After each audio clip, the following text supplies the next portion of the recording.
Hello, good morning, good afternoon, depending on where you are in the world, and be very, very welcome to our live on the third class of the free four-part masterclass, Wake Up Your Eyes. And today we're going to talk about how you can free your emotions to see clearly again. This is a very important topic because you could be doing everything else right. You could be doing the exercises, changing your habits. But if you don't address the underlying emotional tensions that are behind your eyesight symptoms, the symptoms would come back. Today, we're going to explain how these eyesight symptoms are actually a mechanism, a defense mechanism of your body towards the environment. They're trying to preserve you from an even greater psychological suffering. But let's take it from the start. Let's take it step by step. First of all, welcome and congratulations for being here. I'm Dr. Ainhoa de Federico, and I'm going to be teaching you even more how to take care of your eyes and improve your eyesight naturally.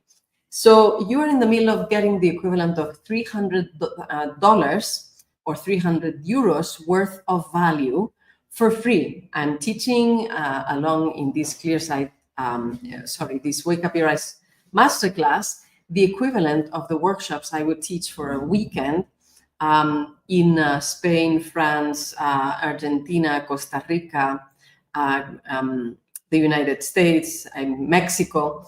But thanks to the magic of the internet and the commitment of my team, we can do it online, and I've chosen to do it for free. I have plenty of paying students that allow me that in a way sponsor for this, and then I can teach here.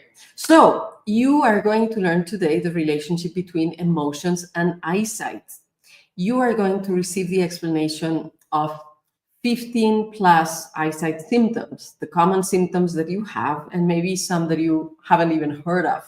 So because you have come to participate live, you're going to have the advantage that you will be able to ask questions and most likely get answers to those questions, right?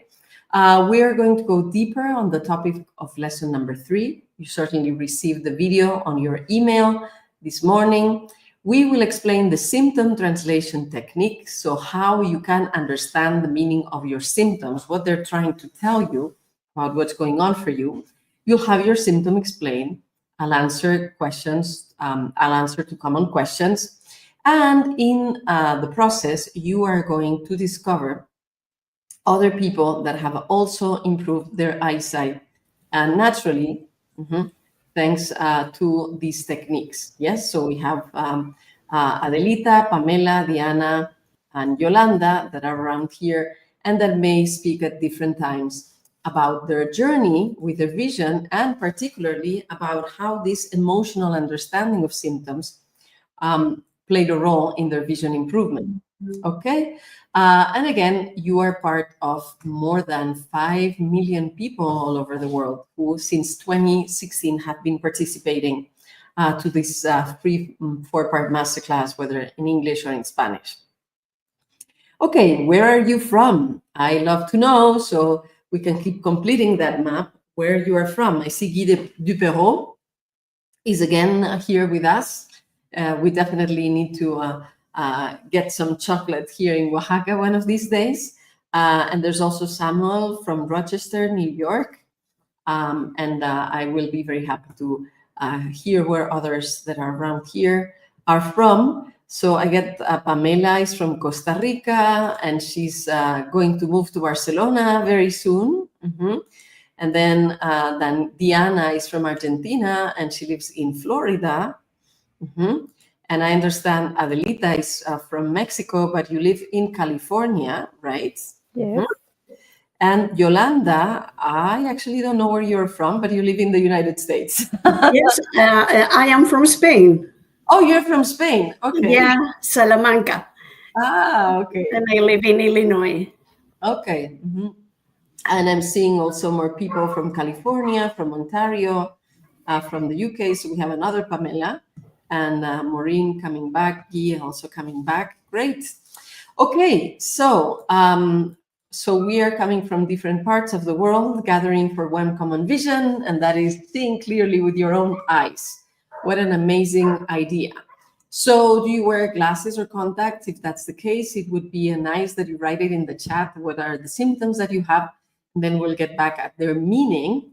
And in any case, if you wear glasses or contacts, if you had surgery in the past, or you are afraid and don't want to have surgery in the future, well, you're in the right place, because we're going to teach you alternatives that will allow you to improve your eyesight naturally without having to resort to glasses, contacts, medical treatments, and even less surgeries. If you know anyone else with eyesight issues, you can share what you're learning. You can share the links to come here so they can also enjoy this information. So please share with the people that you care about. And if you're here for the third day in a row, you certainly belong to the category of the engaged. But still, I like to ask, are you interested or engaged? If you're engaged, you keep coming to the sessions, and you also apply the practices and exercises that we are teaching. So great, because that's how you're going to see the results showing up, applying and implementing what you're learning here. And have you watched lesson number 1 and lesson number 2? In those, if you watch the videos and the lives, you learned about palming, you learned about sunning. We broke some false limiting beliefs that a lot of people have around eyesight.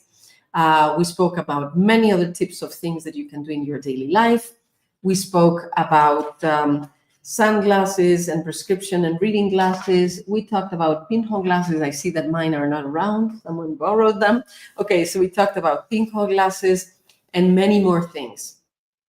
And in video number 3, I hope you watched it, we started diving into this topic of the emotional meaning of eyesight symptoms. And I see Martin is coming from Belgium also, living in Lafayette. Okay, so if you watched video number 3, then we started talking about the emotional meaning of symptoms. My question is, did you identify the situation that happened whenever the symptom appeared that is even currently keeping you from seeing clearly at this moment? And maybe you have, maybe you haven't, maybe you have taken some time to reflect on this, and today you will have another opportunity to do it. We will dive deeper into the emotional aspects behind eyesight symptoms. I would like to invite Adelita, Pamela, Diana, Yolanda, if you want to share something about what you identified when you first came in touch with this emotional lesson in the Wake Up Your Eyes free masterclass. Okay, so Yolanda, tell us. Well, I never thought about the relation between eyesight issues and emotions.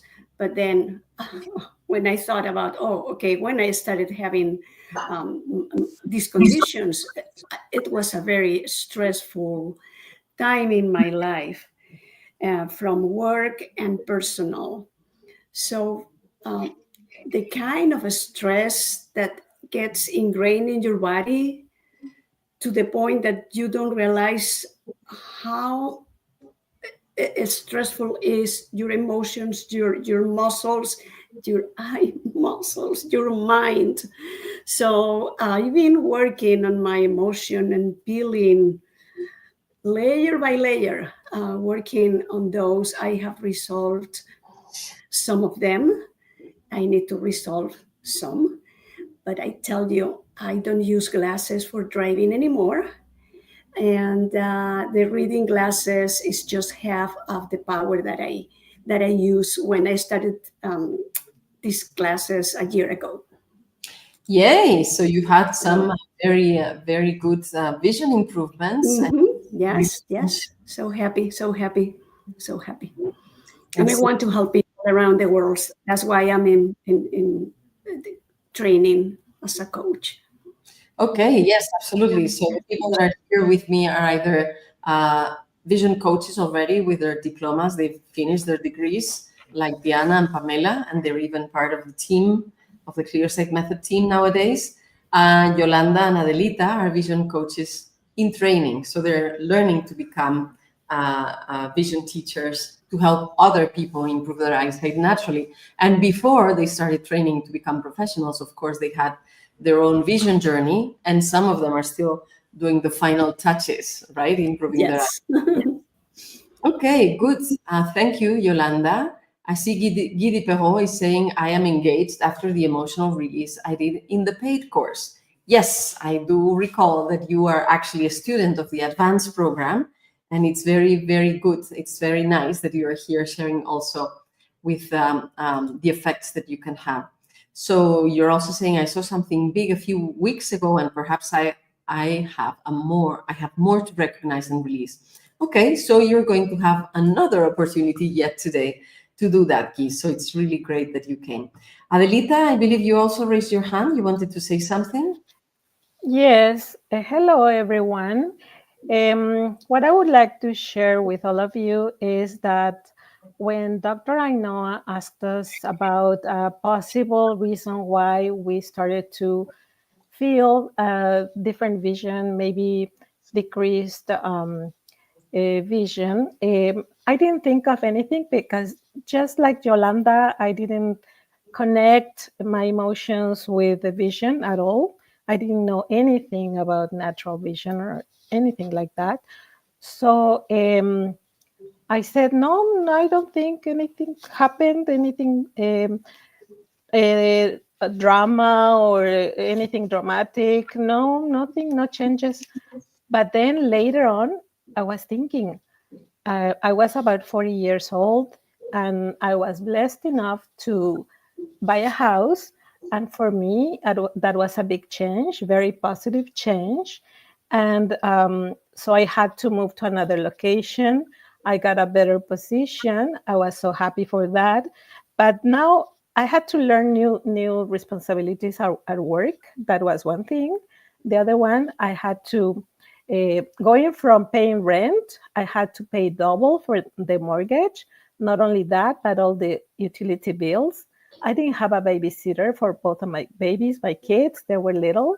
So thinking about all of that, I said, yes, there was a good reason to be stressed out. Now that I understand more the relationship between emotions and the eyesight, I understand. And of course, not knowing anything about natural vision, I went to the ophthalmologist, and guess what? They gave me my glasses, and I've been wearing my glasses for more than 35 years. So it's not until now that I'm driving without glasses. I got my driver's license without the glasses. My picture, they told me next time you'll be wearing glasses. And I said, yeah, I know. But nope. I got my new one and I don't have any glasses on. And I'm able to read books without glasses. So I'm so happy and very thankful, very lucky that I have found you, Dr. Ainhoa. Thank you so much. Thank you for your words, Adelita. So I understand correctly. Well, let's take it one step at a time. On the one hand, there was some moment where you had a raise in your job, like you were offered a higher position, probably with a better pay and recognition for your work, which is a positive thing, but it's also a time of change and a challenge. So, and at the same time, you went from the house you were living in into a better house, so probably a positive change, but still changes in jobs and changes in where you live are among the 5 most stressful events that psychology and sociology has identified in the course of a life. The other 3 being someone dying, someone being born, which is also good news, but still there are lots of stress, and relationship breakups. So you were having 2 of the most stressful events that someone can live in your life at the same time, and that's when your eyesight declines. So even if there were good news, yeah, lots of stress, lots of challenges. So number 1. Number 2, at that time, the ophthalmologist gave you glasses that you've been wearing for 35 years. And now you can do everything or almost everything without glasses, like reading, driving, using your phone, and even you renewed your driver's license, and now you don't need glasses in your driver's license. Congratulations. Amazing, beautiful, great job. Well, thank you for your method. Thank you for being here and teaching us all this. Yes. And so when you understand the underlying processes happening between emotions and muscles in general, eye muscles in particular, and thus eyesight, that gives you power and freedom. Understanding and knowledge gives you power and freedom to make better choices, more empowered choices. And by the way, I'm seeing that Daniel is also among us. I don't know if you want to say hi. Daniel is from Colombia. You're still living in Colombia, or you're going to move to Spain or something? Someday I'm Portuguese also, so someday I will be there. Okay. So yes, we're talking about the emotional aspects of eyesight, and the question was, what did you realize about the underlying emotions when you started learning about the clear sight method, lesson number 3 in the free course? How was it for you? I'm curious to know if there's something relevant there for you.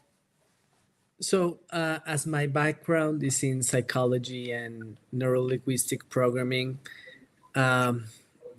this was like realizing that I was having a conflict of values, and that's what you told us, and I was able to see what I was living and the mess I had in my head in my life. And I was wearing glasses for 3 years when I started to see the clear sight method. And this third class was the one that brought me so much clarity, because I understood what I was living and what the message of the body was in my life. And this was the breaking point for me. Like, this was Break. yeah, I'm grateful for what you teach about this, because it was really powerful for me. Okay, thank you, Daniel. Maybe we'll have the opportunity to listen to you a little bit later as well. So let's continue a bit, and maybe you realized something as you were watching video number 3. And if you didn't watch video number 3 and you're discovering this material right now, well, we're going to dive deep into it. But the next question is, do you want to see clearly? Do you want to see clearly not only with your eyes towards the outside, but you want to see clearly towards the inside?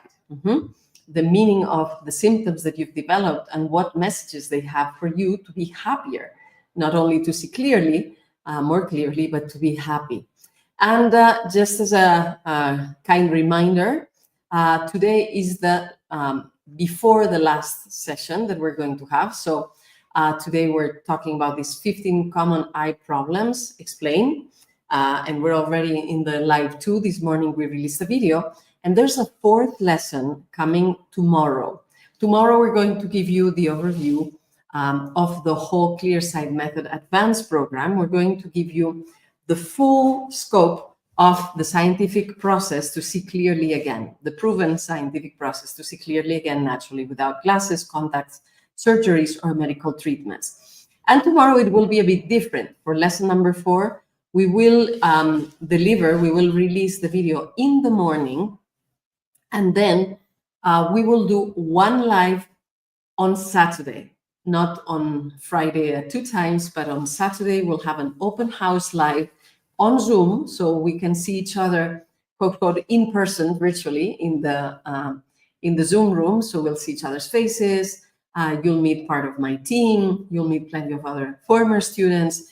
You'll see other people that are going to become students of the Clear Sight Method Advanced program. We'll show you the platform. Anyway, we're going to do a bit different things, and it will be more intimate. Yeah, that's going to be fun. So the live happening on Saturday will be at 10 a.m. Pacific, 12 noon Central, 1 p.m. Eastern, 6 p.m. London, 7 p.m. Amsterdam. Okay, if you want to take note of the times, take a snapshot. you can take it. So you make sure you attend on Saturday as well. Okay. So, and in order to be able to take advantage of that, you need to be registered to this free 4-part masterclass. So I see that Diana has already posted the links to it. So you can either visit the website, or Pamela, or you can use the links that you see on Facebook, on YouTube, in the chat. Now, very, very quickly, because if you're here for the 3rd day in a row, of course, you already know who I am. But because we're delivering this in YouTube, Facebook, maybe some people are just learning about this right now. So very quickly, I'm going to introduce myself in a different fashion as the previous times. So still, I am a doctor. I have 2 PhDs, one from the University of Science and Technology in Lille in the north of France, another from the Public University of Navarra in Spain. So 2 European PhDs. And I have a honorary doctorate from a Mexican university, the International University of Human Development and Leadership. And after I became a recipient of this honorary doctorate, I started conversations and negotiations with this university. And this is how we created the International Center for Vision Coaching, where we currently deliver the Vision Coaching program. So it's a program to create natural vision improvement professionals. And so we deliver the only university diploma in the world that has official recognition from this Mexican university, the Public Secretary of Education in Mexico, and it can also have the apostilla from Den Haag, the Netherlands, so this international convention that recognizes official documents.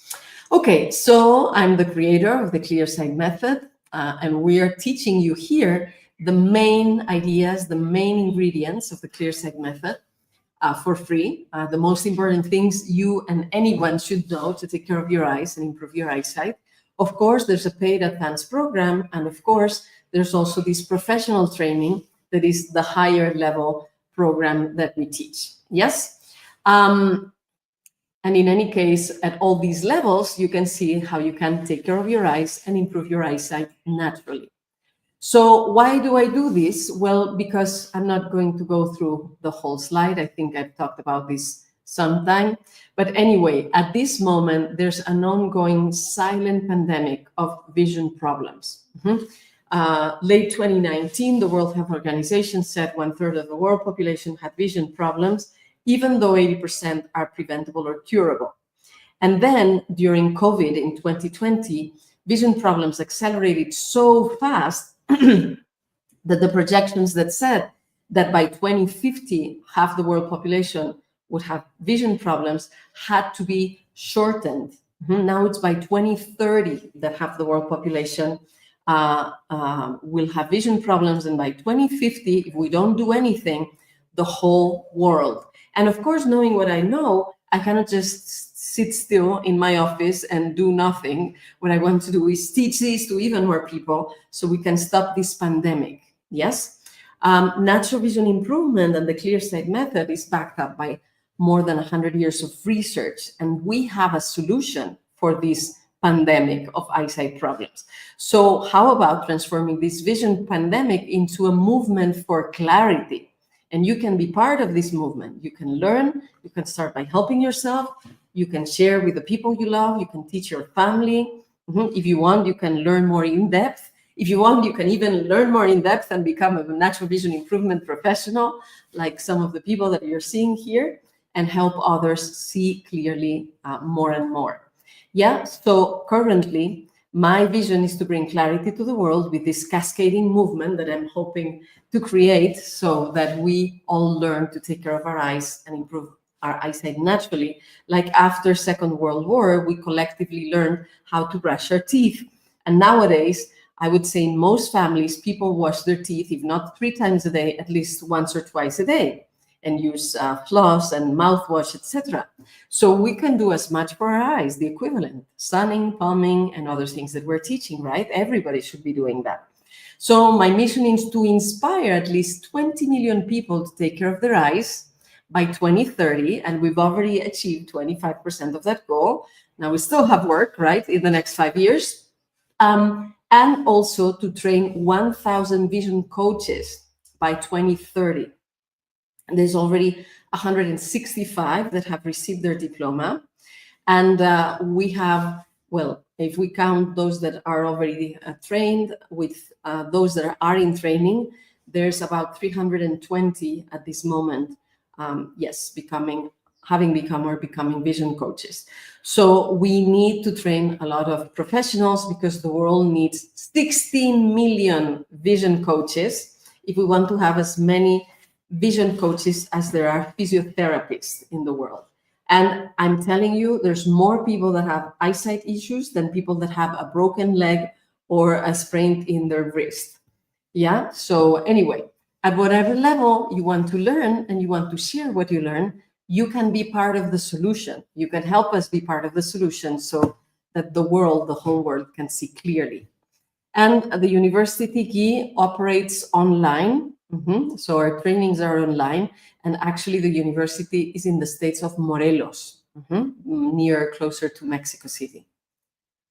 Okay, so you can be part of this movement to the extent that you want. First, taking care of yourself, right? Like they say in the planes, put the oxygen first on you, and then you can help others. And I would be very interested to know, how is your vision changing with these few days that you've been learning about natural vision improvement?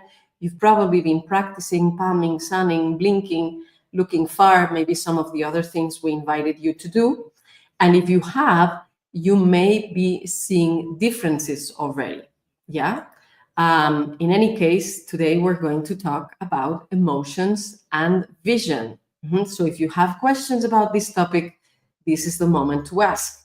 Earlier today, I had to stop talking after 2 hours and a half. People didn't want to leave and they had a bunch of questions, but I was going to be interviewed by Spanish online television. So I had to cut short. But today, this afternoon, this evening, I have a bit more time. So again, if there's questions, I'll be very happy to answer. Okay. So how did the research on emotions and vision start? In lesson number 1, I already explained to you, I talked to you about the pioneer of natural vision improvement, who was an American ophthalmologist, Dr. William Bates.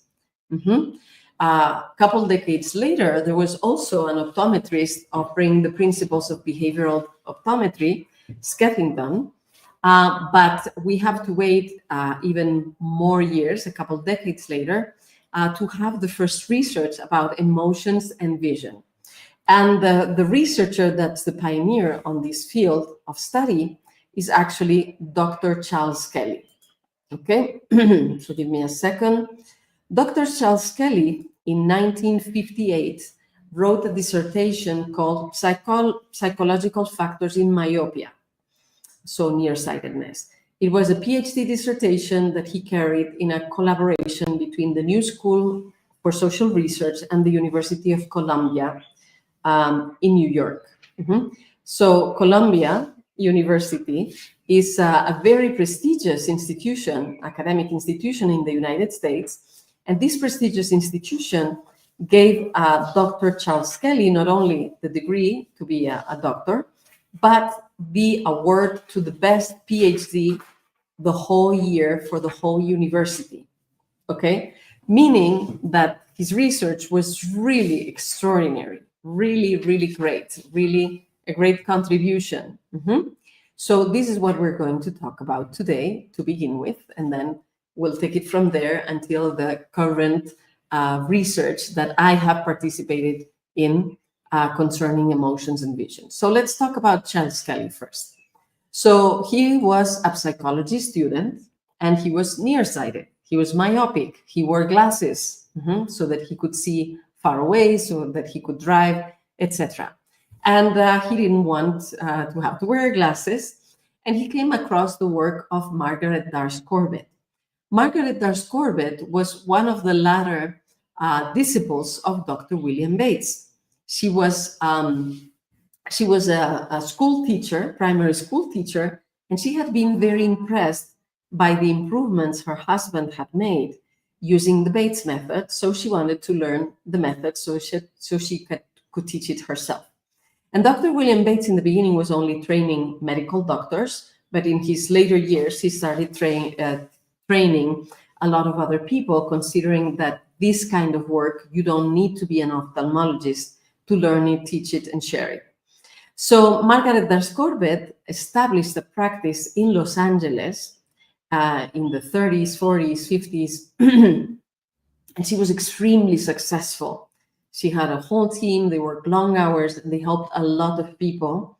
And they even helped some known people, some famous actors of the time. For example, Kirk Douglas, the father of Michael Douglas, worked with Margaret Darscorbett, and also a very well-known British writer. You probably heard of him, Aldous Huxley, the author of this dystopian novel called A Brave New World. Yes? And so Aldous Huxley actually had become blind when he was 16 years old because of keratitis punctata.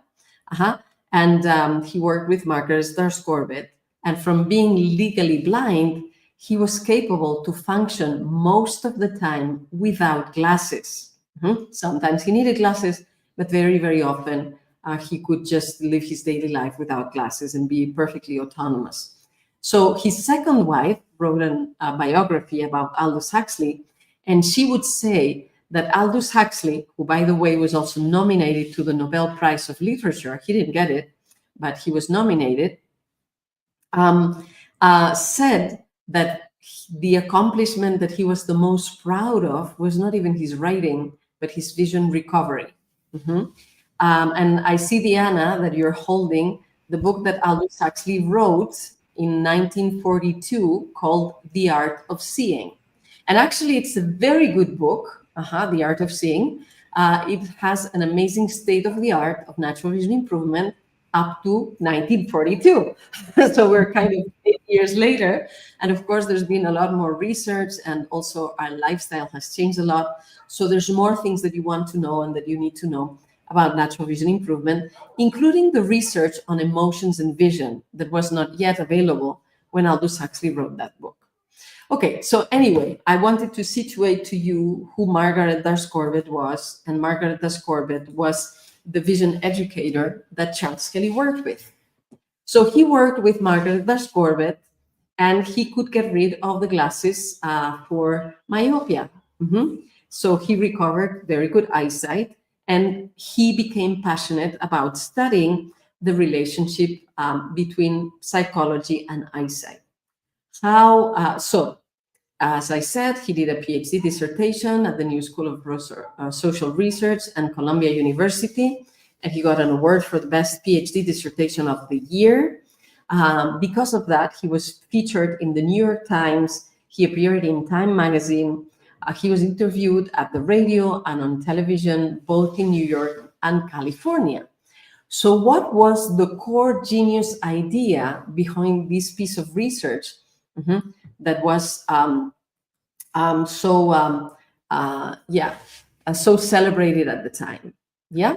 So this is the core idea. But before we go into the core idea, let me say that it's a big pity that this information being available since 1958, with Charles Kelly having found the impact of emotions on eyesight, and this line of work had about zero impact on how conventional ophthalmology and optometry help people take care of their eyes and improve their eyesight. So much that we've had to create a new profession since 2023, vision coaches, this university diploma that we were telling you about, so that there's people nowadays professionally trained to help people improve their eyesight, taking also into consideration these emotional aspects. Yeah? Okay, so now let's go into the core idea. Yes, that's crazy, indeed. So since 1958, it's not like yesterday. It's been decades and decades that this work has been known. And I'm seeing the people behind in the backstage like nodding, like, yeah, it is crazy. It is crazy. Okay. Anyway, so what's the great idea? What's the main idea behind this research? Okay, so because Charles Kelly had worked with Margaret Dars-Corbett, he had become acquainted with the theories of William Bates about focusing and the role of extraocular muscles in focusing, right? And we already talked about this in lesson number 1. We explained how if you want to focus near, you need to do 2 things. Like if you want to project an image on a screen or a wall, you need to move the projector closer or further away to find the first good focusing, and then you fine-tune the focusing with a little wheel that moves the lenses. So in the eye, we have also the equivalent of those 2 mechanisms. If you want to focus near, you want to make your eyesight longer with the oblique muscles that surround the eye, here and here. I showed them to you. And if you want to focus far, you want to make your eye slightly more flat with the recti muscles participating in that. So that's the first thing. And then the second thing is the crystalline, right? Participating in the fine-tuning of a sharp image, okay? And William Bates explained how when you have chronic tension in the oblique muscles, your eyeball is constantly too long. So you can focus near, but you cannot focus far. So that's what nearsightedness or myopia is. And when your recti muscles are chronically tense, yeah, then your eye is too short, it's flat, yeah, and then you can see far at certain distances, but you cannot see near. The eye is too short to see near. And then other researchers following William Bates's work found out that what is behind astigmatism is irregular tension in recti muscles, and what is behind presbyopia, or the need for reading glasses, is too much tension in the ciliary muscles that control the crystalline. Yeah. So basically, behind all the refractive errors, there's muscle tension. The refractive errors being myopia or nearsightedness, hyperopia or farsightedness, astigmatism, and presbyopia or the need for reading glasses. So you could get glasses to compensate for that, or better, you could relax your muscles, yes, to free those tensions and see clearly by yourself. Now, you may be wondering, then scratch, why I never heard about this. Well, this is the question we're asking today, why this research hasn't been more spread. But in any case, a lot of people experience that muscle tension as something constant, like they're not relaxing the eyes very easily. That's why we've been teaching you palming and sunning, so that you can intentionally relax those muscles. Now, because Dr. Charles Kelly had been a psychology student and a psychology PhD, he became in touch with the theories of psychoanalysis. And in particular, among the heterodox psychoanalysts, so those who studied with Sigmund Freud, but then went on doing research on other topics, he became acquainted with the work of Dr. Wilhelm Reich. And Wilhelm Reich also has a number of interesting ideas. Dr. William Bates also had a number of interesting ideas. But the one that's interesting for us today is the theory of muscle shielding. And this is how Dr. Wilhelm Reich explained that actually our unresolved emotions, undigested emotions, non-transcended emotions about hard situations in our life or challenges, the emotions that we don't release, they get stored in our bodies as muscle tension. Yeah. And actually, he studied so much these muscle tensions associated with emotions that Wilhelm Reich was capable to describe body types depending on emotions. Yes. So the people that are angry very often don't hold themselves, their bodies look different than the people that are sad all the time or that are afraid all the time. And nowadays, contemporary physiotherapy is studying also this from the point of view of the reactions of the muscle chains. But it had already been described by Dr. Wilhelm Reich. And so the genius of Dr. Charles Kelly was to put together the theory of William Bates with the theory of Wilhelm Reich. So William Bates is telling us, for example, behind myopia, there's tension in certain muscles. And what if behind myopia, there's actually tension in certain muscles because there's emotions that are holding those muscles like that? Yeah? So what if emotions are what's creating the eyesight symptoms, because certain emotions get stored in certain muscle chains or certain body parts, creating the symptoms? And he worked with this idea, and he got all these awards and recognitions because it was brilliant and it worked. So let me show more research, because Charles Kelly's research is not isolated. The same year, Jack Fox was finishing his PhD on functional factors in myopia, PhD dissertation at the University of California in LA, at UCLA. Charles Kelly himself, a few years later, wrote a book called New Techniques of Vision Improvement in 1971, where he explained how he had expanded this research beyond nearsightedness and myopia. And by the way, when we did this live earlier today, there was one of the participants who found a completely open source available PDF of this book that is really made available by the website that Charles Kelly created with the Radix Foundation. Yeah, Charles Kelly passed away in, I think, 2014 or something like that. Anyway, he's been dead for a number of years, but his website is still on, and you can find this book for free. You can find this PDF. Anyway, so a little bit later, there was another PhD at the University of Colorado in 1976, where Caroline Zagerm wrote a psychological approach to the improvement of myopia, yes, in the 70s. And a couple decades later, we find works that are as fascinating as, in this case, is the work of two optometrists, Martin Birnbaum and Kelly Thoman. And they co-wrote this article called Visual Function in Multiple Personality Disorder, published in the very prestigious Journal of the American Optometric Association in June 1996. So you can look for these articles if you want, but I'm going to tell you in a nutshell what this article says. Basically, what the article says is that a person that has multiple personality disorder, the different personalities this person has have different eyesight prescriptions. And when the person changes from one personality to the other personality, in a in the blink of an eye, the eyesight prescription changes in split seconds. So this means that the eyes are so connected to the brain, and seeing is so connected to our psychology, that if you change your personality, you literally change the way you see the world.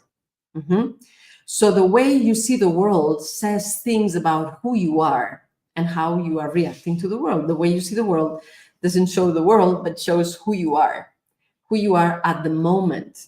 Yeah.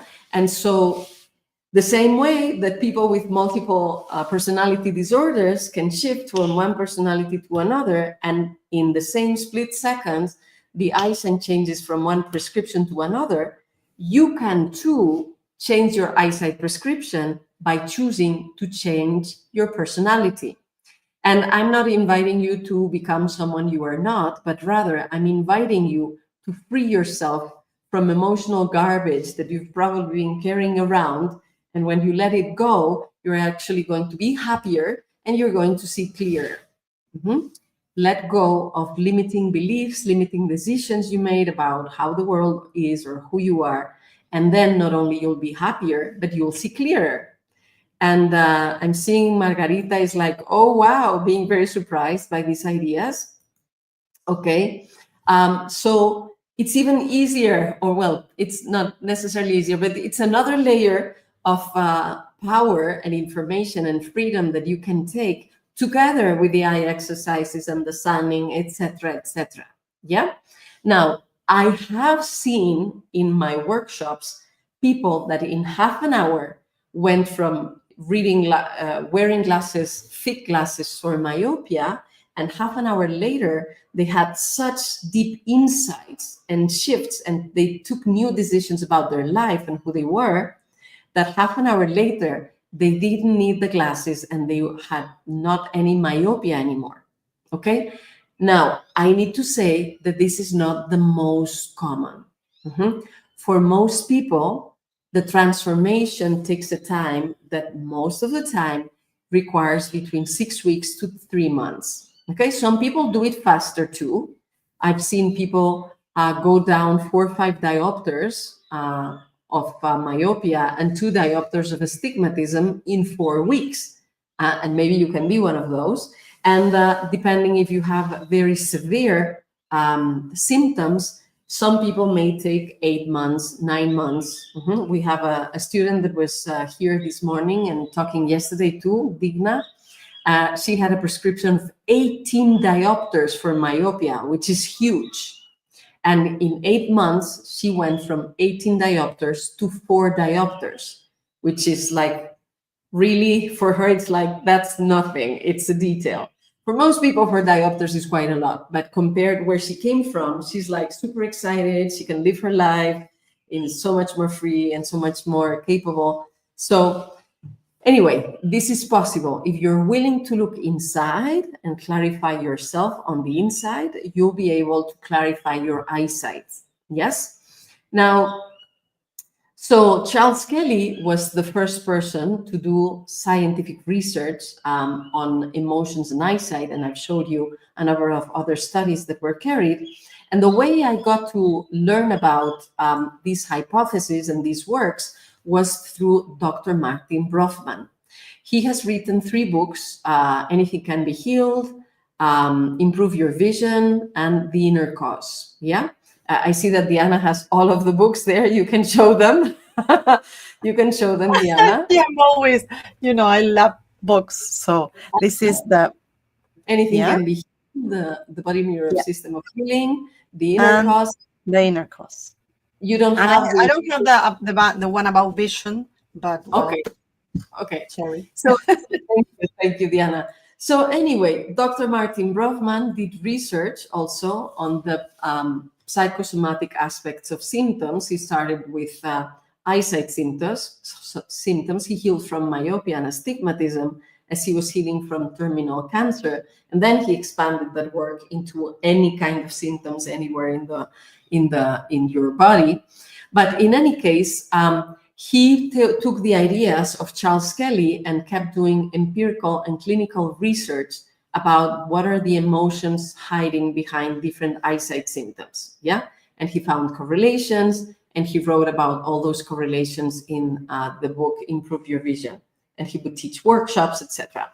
So anyway, I became acquainted with the work of Dr. Martin Brofman in the late 90s, in 1999, and I started attending his workshops in 2002. Well, actually, with facilitators that he had trained. In 2005, I met Dr. Martin Brofman in person. And from 2007 to 2014, I was the official translator of Dr. Martin Brofman of all the workshops he taught in Spain. So for 7+ years, I was working very closely with Dr. Martin Brofman. So I got to understand all these hypotheses and correlations that he had found of emotions behind eyesight symptoms. Well, I myself, I'm a tenured researcher and professor at the university. So at some point, I started carrying my own research on larger numbers, on thousands and thousands of people, working at the University of Toulouse, and I worked in collaboration with Dr. Anita Meidani. She's a sociologist specialized in sociology of health and sociology of the body. And so we carried some of these studies and research together. And by the way, at the International Center for Vision Coaching, we currently have also several lines of research with another sociologist, Alejandro González Heras, and many of the students are participating in this research at this moment. Anyway, back to emotions and eyesight. You've seen how there's a history of the research behind emotions and vision. And while I have also contributed to this piece of research, I'm not the only one, and there's a tradition of decades on this topic. Okay, so let's start becoming more practical now that I have laid the context of all the field of research around it. And the first thing I can teach you is the symptom translation technique. It's a very simple technique to allow you to start having a general idea on why or how, rather, what's the meaning or what's the emotion or the situation that most likely caused the symptoms that you're suffering now. And by the way, let me even give you a little bit of context with what we found, Dr. Anita Meidani and me, among other things. We found that 82% of people having, in our studies, having eyesight symptoms, 82% of them spontaneously express that at the time the symptoms started, something challenging was happening in their lives. So if we ask the question, when did your symptoms start? And they say, whenever it was, and we ask what was going on in your life, they will spontaneously mention stressful events. They won't say, well, I was celebrating my birthday and getting married and being in my honeymoon. They actually say things that are hard and challenging and stressful, right? Sometimes dramatic, sometimes not, but in any case, stressful. And then next to that 82%, there's an extra 6% that will say, I cannot think about anything particular happening at that time in my life. I lost my job. Really, I need to think very hard because I don't think anything special happened. I went to live to another country. Really, I cannot figure out, let me see. I don't know, nothing particular. My father died. Anyway, so there was a 6% that was minimizing one of the 5 most stressful events that people can live in a lifetime. And that psychology and sociology has really studied data about. So the most stressful event someone can live is changing houses, changing something in a job, like changing jobs, losing a job, starting a job, someone dying, someone being born, or a relationship breakup, divorce, things like that. So if we add the 82% to the 6%, that is 88% of people, 88% of people that have an eyesight decline. Interestingly, it happened at a time when they were living a challenging situation in life. That's a lot of coincidence, right? It looks like there's actually a variable at play. Really, it's an important factor, okay? Now, for the remaining 12%, it could be that something challenging happened and they forgot, because forgetting is one of the psychological mechanisms of protection. You forget so that you don't have to feel the pain, because the psychological pain, it's harder. Now, we don't know. It could also be that those 12% just really there was nothing. So for the 12%, we're not going to take them into account, but at least in 88% of cases, the vision decline happened at a time when they were living something challenging, stressful, maybe dramatic, maybe traumatic. So when a variable explains at least 80% of the thing you're trying to understand, it's really a very strong, important factor you should consider. Yeah, it follows the Pareto rule, the 80-20 rule. So this emotional aspect should absolutely be taken into account because it's massively important for most people. Okay, so in my experience, this is also a game changer in the vision journey of people. And programs that do not include these emotional aspects, sometimes people hit a wall and they cannot go further. So for me, it's really crucial not only to include it in the ClearSight method in the advanced program, but also to deliver this information for free so that everyone knows about it. Yeah, and then you choose whatever it is that you want to do with it. But at least you know, knowledge is power. Knowledge gives freedom. Okay, so the symptom translation technique. The symptom translation technique can actually be used to consider what's the intention. So what was the adaptation mechanism effect that your body put into place to challenging things happening in life. And you could use that to understand the meaning or the metaphor of any symptom in your body, not only in your eyes. Yeah. And the technique goes, it's very easy. It's just 3 steps. So there's 3 questions associated to the symptom translation technique. Question number 1, when did the symptom appear for the first time? Mm-hmm. And if you don't remember when the symptom appeared, maybe you can have the idea of when it was discovered or diagnosed. Yeah. So it doesn't have to be exact by the second or by the minute. Yeah. But more or less the period in your life, the time in your life when it appeared. Question number 2, what was happening in that time in your life? Yeah. Look at the events. It could be things happening in your family. It could be things happening at school or at work or in society as a whole. Yeah. But something was happening at that time. Yeah. That was challenging or stressful. Yeah. And question number 3, what is the effect or the result of the symptom? What does the symptom allow you to do or keep you from doing? And the result shows the intention of the symptom. The symptom came as a friend to protect you from a higher psychological pain or cost. Having the symptom was less costly for you than experiencing the psychological pain at the time of fully facing whatever was going on. Yeah, it's a defense mechanism to create a symptom from your body. And in the case of eyesight, with any eyesight symptom, what happens is that your eyesight declines. So you are protected from seeing something that was very hard or very painful to see.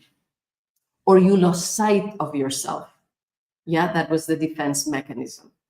Okay, well, now you're at a different stage. Probably many years have passed and you're probably not in the situation that you were at that time anymore. So you can tell your body and your consciousness that it doesn't need to keep doing the same thing. Yeah, but if you're wearing glasses, guess what? You're chronifying the muscle tensions. So you're also chronifying the psychological settings, keeping you with those emotions that you don't need anymore. So that's another reason why, if you want to improve your eyesight, it would be better that you use the glasses as little as reasonably possible. Again, safety first, and you need them to function, put them on at that moment. But all the time that you can spend without glasses will allow also for that emotional release that will allow you to see clearly towards the inside and towards the outside. And Vince, I'm so happy that you are finding value in what we are sharing. Yes, and I'm seeing also Margarita, so happy that you're here, sister. Great that you are reclaiming your power to heal the cataract. And stop calling it my cataract, because we like to keep things that are ours. Call it the cataract, and then you're already putting some distance to the symptom. Yes, we're going to talk today also about the emotional aspects of cataracts. Yeah, if you have symptoms, if you have symptoms that you'd like to know the meaning to, you can write them in the chat and we'll make sure that we talk about them. Okay, so, we already said that you can see clearly, and inner clarity brings outer clarity. So you get 2 benefits in one. When you work on your emotions to have a clear eyesight, at the same time, you become more free, more empowered, and happier. So you get 2 benefits for one effort. So that's really great. And today we're going to talk about 15 symptoms, 15 plus symptoms. Yeah. And I have here Adelita, Pamela, Diana, Yolanda, Daniel. If you hear a symptom that you're familiar with, either because you suffered it and you released it, or you know someone who did, or you've worked with clients or with students that have done that, well, you can jump in and also add your 2 cents to my explanation. Okay, so let's start with myopia. Okay, so myopia myopia in the eye, we said it's tension in the oblique muscles. Yeah, so the eye is too long. And in terms of experience, people who are nearsighted, so they see what's near them, yeah, but they don't see what's far away. Yes. So what are they doing with their energy? They're bringing it towards themselves. They're retiring or going away or hiding away from a world that they consider threatening. Myopia, nearsightedness, appears often in childhood when we're facing challenges that we're not yet ready for. Our personality is not yet built enough or strong enough to face those challenges. It can also appear in teenage years and adulthood, but it's more common in childhood. And the typical situations in which myopia starts is when there is a change. Yeah. So one of the most common changes that produces myopia is starting school. School is a great predictor of myopia historically in society. Actually, in the 19th centuries, the first compulsory school was ever created in the world in Prussia. It wasn't even yet Germany at the time. And well, probably it was a quite strict kind of school, right? It was kind of modeled by the military. So the kids that started going to school in Prussia, nowadays Germany, they rose the levels of myopia to 5% in the population. And it was so noticeable that the Germans actually noticed it. They saw that there was a rise of myopia. A lot of people start having a nearsightedness when they start school. And you can understand there's a big change between being at home with your parents, you know how it works, right? Close relationships, lots of love, and then you're put in a class with a lot of strangers and you have to follow different rules, and maybe you don't like the teacher, or you feel that the teacher doesn't like you, or you get bullied at school and you have obligations. Anyway, big change. Now, changes of cycles in school are also a typical moment to get myopia, like starting primary school or middle school, secondary school, starting the university, and also starting a new job. Now, what other starting points are complicated for people, and a lot start having myopia at that time? Well, in the teenage years, when you get to puberty and all these hormones are making changes in your body, and now you also have to face attraction, being attractive, not being attractive, being attracted, not liking the people that like you, or vice versa. It can get very complex, right? When you're young, it's kind of scary. So that's another typical moment to start having myopia or nearsightedness. It can also be related with things happening at home, like parents having discussions and arguments and yelling, parents separating, parents divorcing, moving to another house, moving to another country, changing schools. It could also be when a little brother or a little sister is born, because now all the attention of the adults is going to someone else. And you're afraid, like, do they really love me, or they don't see me anymore? So, I mean, a brother or a sister being born can be good news, and yet it can be challenging and a reason to get myopia for someone. If a grandfather dies, a grandparent dies, yes. So that's also something that could be associated with myopia. I have also seen people have myopia when there was a coup d'etat in the country, like someone tries to take over power and there's a dictatorship. So there's a period of a lot of uncertainty and fear in society. Or when a parent loses a job and there's a climate of uncertainty and fear at home. How many people saw their eyesight decline with COVID? In 3 months, the eyesight decline was like skyrocketing. A lot of people were afraid and were experiencing uncertainty in the beginning of COVID in 2020, right? So I was seeing Adelita, you wanted to make comments about nearsightedness. Yes, now that you're talking about this topic, I'm remembering that my daughter, when she started elementary school, that's when she developed myopia. And ever since, she has been wearing glasses. I've talked to her about natural vision, but I'm still working on that. So it takes time, but that's okay. So my question would be, was I supposed to do something to maybe to reaffirm her that she's still loved, or that she'll be fine in school, or what is our role right there? If Okay, so if you are noticing already that there's around you, there's a kid that is starting school and starting to have eyesight issues, so listen to the emotions, listen to the needs, hold space for them to express. Because often we don't listen enough to the children. We tell them what to do, what they should do, how they should feel, don't cry, no, no, no. But when do we take the time to listen to their concerns, their needs? Mhm. And not just like the need to pee or eat or sleep, but their emotional needs. So talk to her, listen to her. And yeah, then after listening, you can also like empower her and tell her that she will be all right and that you'll be there to support and things like that. Yeah, but listening and allowing the expression of the emotions is already a huge part if you have the opportunity. Yeah. thank you. Okay, Pamela, you want to express something? Yes, I know. Maybe to share about my experience. I developed myopia when I went to university. Mm-hmm. So for me, it was a big change because I have not only to meet new people, right, new colleagues, and well, partners in the school, but also because I have to move out from the city that I was living, and I have to learn how to live by myself. So I didn't live anymore at home. So it was a lot of changes at the same time for Scary. me.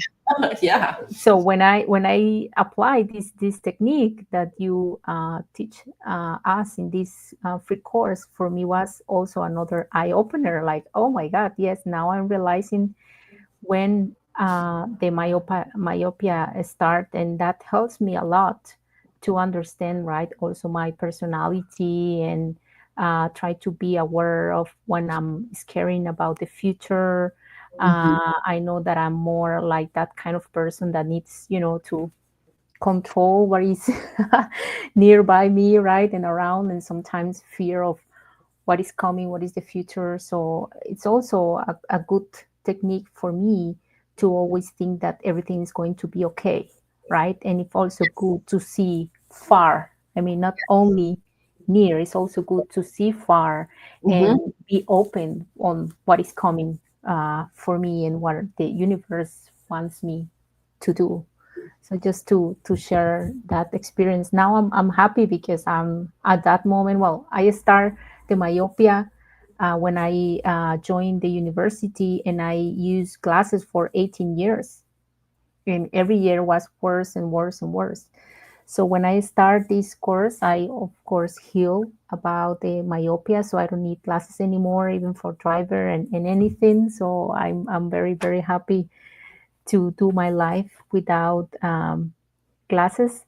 So I invite people to do this, to apply this technique, right? What happened? What was going on that time of our life, right? That will help a lot to understand the situation and to maybe accelerate more the process, right? Because we learn about palming, we learn about sunning and other techniques. But if we don't do the emotional part, maybe we are keeping out to heal um, more fast, if I can say it in that way. Faster and deeper. He's realizing my experience was that I was guarding myself from the energy from life. With the change, it feels like it's coming into me with beauty and energy, and that is wonderful.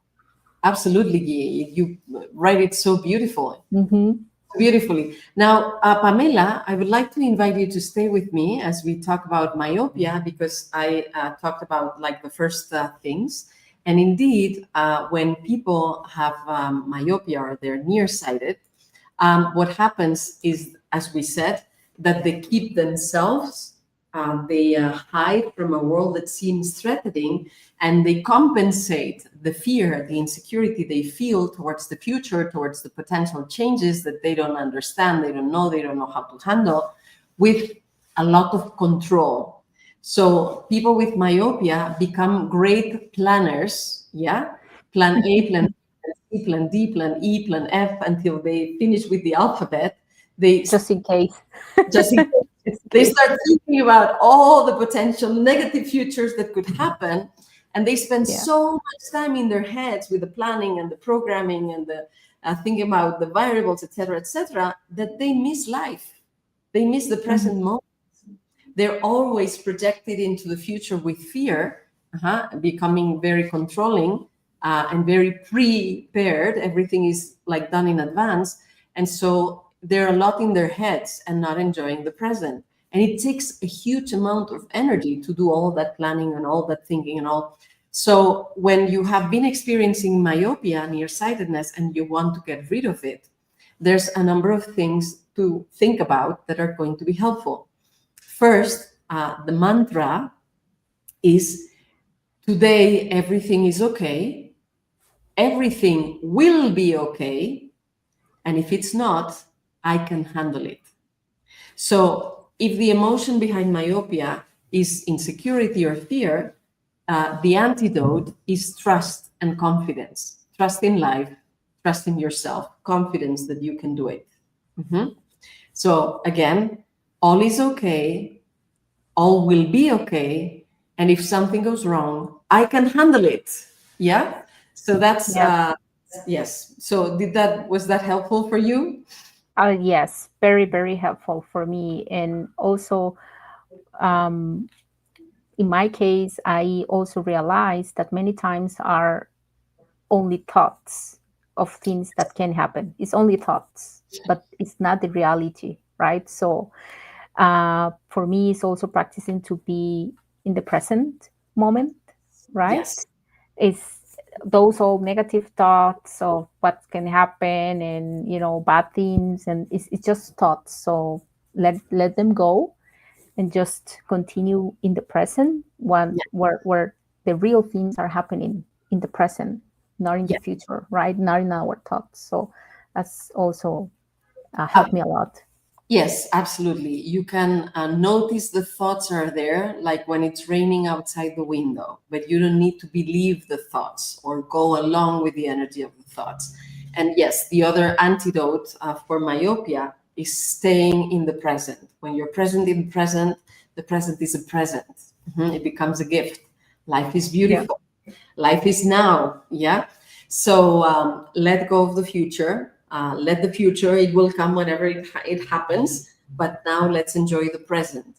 If whatever you're thinking about is not part of your the screen of your video game, if it's not really present now, it's not relevant to think about it now. Not yet, not now. It may never happen. Yeah. So absolutely, great job, Pamela. Great job with the myopia. Okay. So we mentioned myopia and the general ideas about it. I have some more symptoms, so I want to move on. How about hyperopia? Hyperopia is not as common as myopia, but still, with hyperopia, you see things that are far away, but you don't see the things that are near so well. And with hyperopia, it's also a reaction to fear and insecurity, but instead of hiding, what you do is that you run away. You're looking at the emergency exit of the situation. So people who developed hyperopia, they felt at some point in life that where they were was not safe. So they had to run away from it. Yeah. The problem is that they keep that tendency in life. And besides the fact that their eyesight is not working well, they're also not being able to make the most benefits of long-term relationships, long-term staying someplace, long-term work trajectories or projects. Yeah. And they keep like running away from one thing to another. So the mantra or the antidote for hyperopia is, I am safe where I am. I can stay where I am, and I can build long term. And understand me, I'm not saying that any kind of change would always be a bad idea. Sometimes changing is a great thing. What is not great is to have to compulsively be changing from one thing to another. Okay, I think you understand. Okay, I'm so happy, Margarita, that you're getting so much value, and Guy was super happy about you, Pamela, with the descriptions. Okay, so that's about hyperopia. Now, presbyopia. So presbyopia, we are told that it comes with age, and I'm going to put like quotes there because it's only statistically frequent, not biologically determined. It's not compulsory to have presbyopia. Yesterday, we already talked about limiting beliefs around eyesight, and we said how whole societies don't have presbyopia. You can live until 100 years and not have presbyopia. Okay, but anyway, it's a common experience in our societies. So we need to understand not only what habits and lifestyles people in parts of the world that don't have presbyopia, like Nicoya in the blue zones of Costa Rica. Pamela is from Costa Rica, so she knows. But not only what they do in their habits and lifestyle, but also how are the relationships, the societal relationships in those parts of the world where people don't have the emotions of feeling useless at a certain age. We'll go deeper into that. Okay, but let's first start with the experience of presbyopia. So with presbyopia, quote, that comes with age, with the accumulated by habits and the accumulated emotions that come with the situations you live with age, people need to put things far away to see them, right? It's the syndrome of the arm that is not long enough. And then, well, you have the reading glasses. I have a friend that calls the presbyopia eyesight the pelvic side because you have to put things at the distance of your pelvis to see them. Anyway, that's funny. So what are you doing with your energy? You're pushing it far away from you. And where does presbyopia come and how is it related to age? It's not related to age as a biological determination. It's related to age as a social experience. Because in the countries or the societies where older people don't have presbyopia, it's parts of the world. For example, in China 30 years ago, there was barely any presbyopia. And with Confucianist societies and families, people go to the elders with reverence to ask them for advice because they know better about life. So older people in those societies are fully integrated in society. They're considered, they're well considered for their experience. They're served first at the table, and they're like in the higher part of the societal scale. And what is in the societies where people have presbyopia with age? They get retired whether they want it or not, like put aside of society. They feel like they want to buy a house. They go to the bank and the bank tells them, we won't give you any credit because you don't have enough years to pay us back. And then they look at the mirror and they start seeing wrinkles and they feel not as beautiful and attractive and interesting in societies where only youthful beauty is considered. Yeah, and then technology is advancing so fast that their grandchildren are pushing buttons and knowing how to do things, and they're like, oh my God, I don't even know where to start with the thing. So instead of feeling worthy and at the center of their lives, they feel useless and pushed to the sides. So if they're not the main characters in their life anymore, what are they going to do? Well, they give their energy to their children, to their grandchildren, to the spouses, to the parents, to the neighbor, and they forget about themselves. They don't consider themselves worthy and valuable and the most important people in their lives anymore. And by the way, presbyopia starts earlier and affects a higher percentage of women, who are the ones that have most this tendency of giving away their energy to everyone else instead of putting themselves in the center. So and another thing, when you start doing this, people with presbyopia very often will talk about, in my times, things were better, right? They look at the past with nostalgia or anger or resentment or guilt, but their focus is in the past, as if what had happened in their life before was better or more important. And guess what? If you're alive, your times are now and your days are now, your days today. Yeah. So one of the antidotes against presbyopia is to make the rest of your life the best of your life. So that you need to make today an exciting day and the future coming in front of you also exciting and to look forward to live it. And another thing, if you got presbyopia, by pushing your energy far away and giving it to others, giving away to others, you need to bring the energy towards you so you can see yourself clearly. Yes? And so what do you need to do? Put yourself first. So in order to do that, you need positive selfishness. How does this work? Okay. First, me. After that, me. Then I. And if there's something left, is for myself. Okay? I know it sounds like an exaggeration, but if you develop presbyopia, you really have been going too far on the pole of giving everything else, everything to everyone else. So you need to do the reverse. You first. You know, like they say in the airplane, put your oxygen mask first, and then if you have time, then you can put the mask on someone else. But take care of yourself first. Plus, this works really well because it's difficult to give to others what you don't have. And when you give to others and you don't have, you cultivate resentment. So it's actually not good, not only for your health, but it's not even good for the relationships either. Yeah. So you can give once you have your overflowing for yourself. Yes.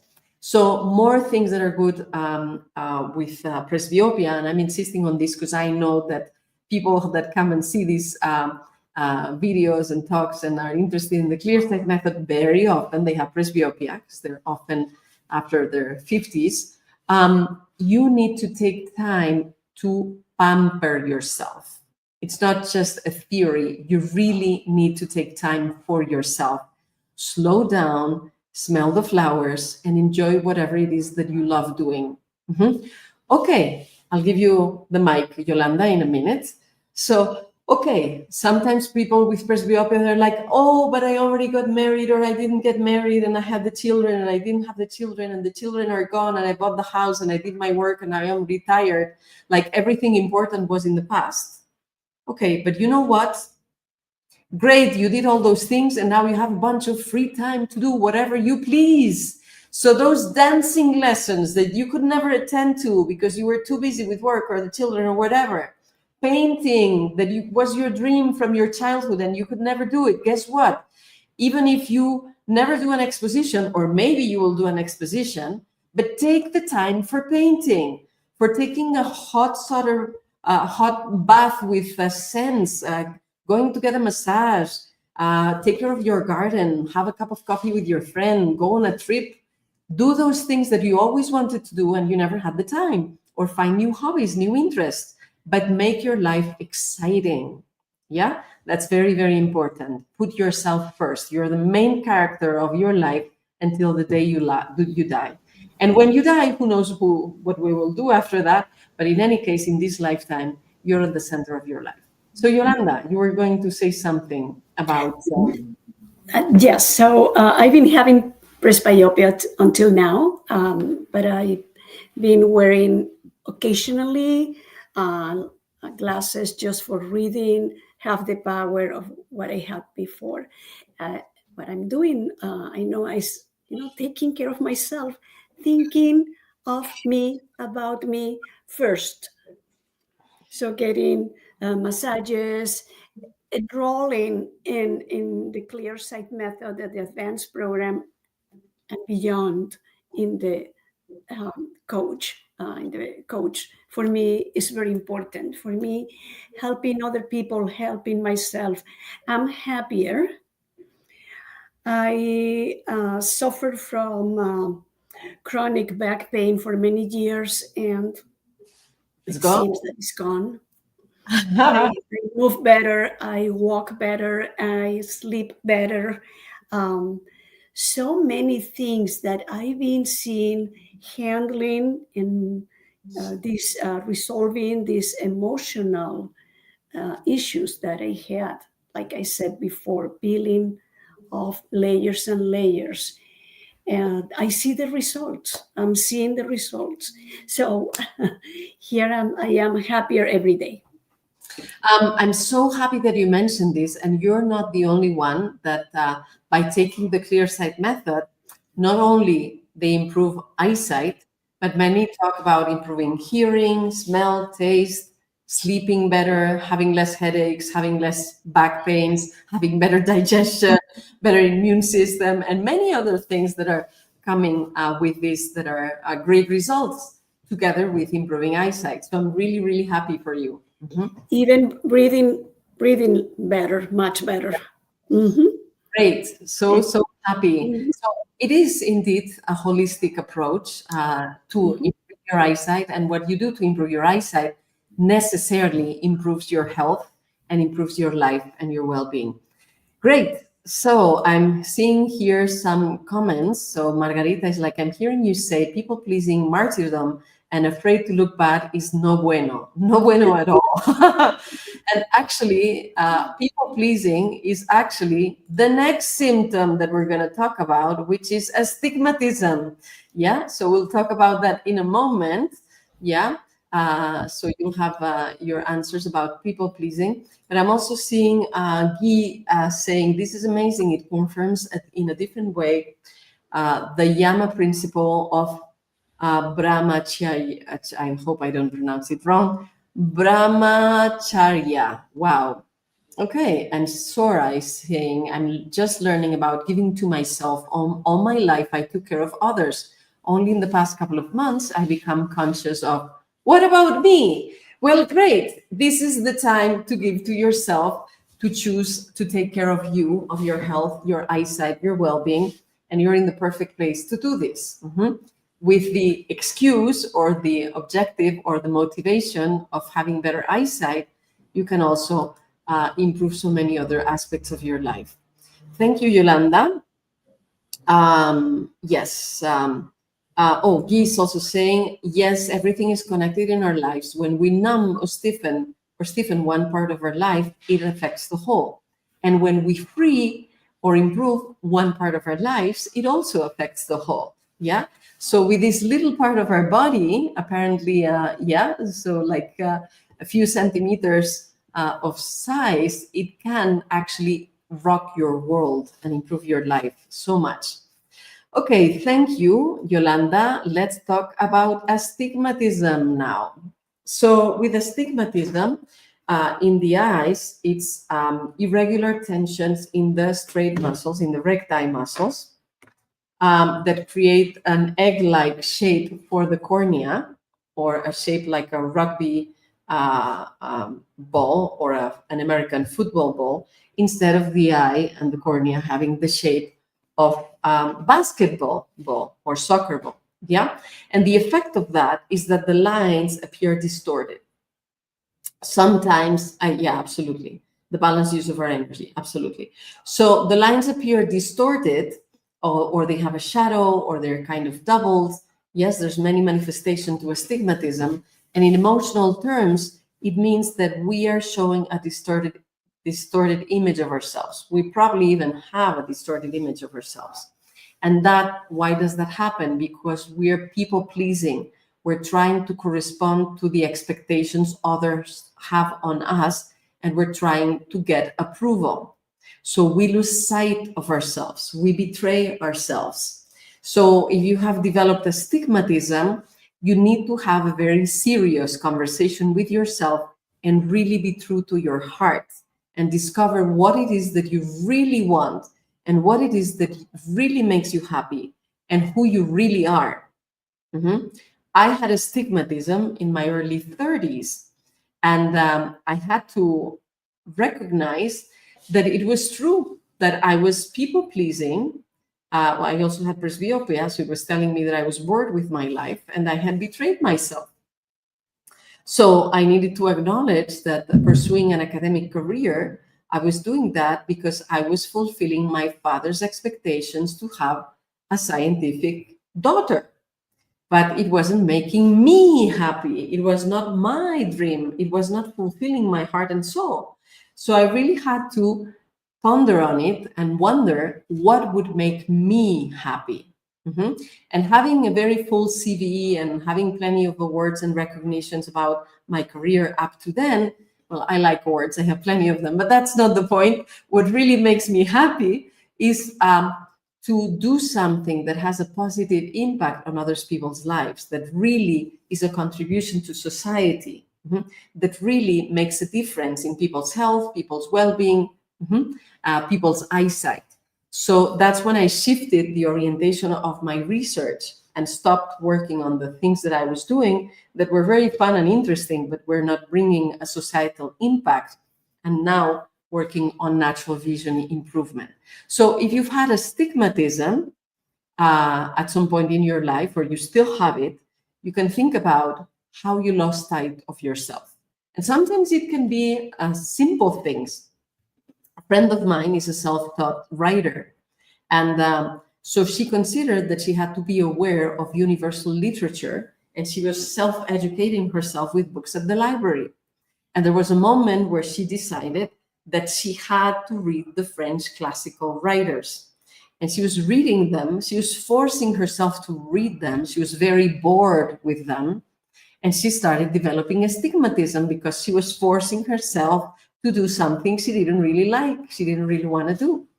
And one day in the library, a book fell from the shelf and opened on a page spontaneously. And the book said, "The organs that you don't use get atrophies." So she decided to throw her glasses to the trash because she understood she was not using her eyes properly. And then she started reading that book that was actually from Sufi authors, and became so fascinated about those writings that she completely forgot about the French writers, and her astigmatism corrected itself spontaneously.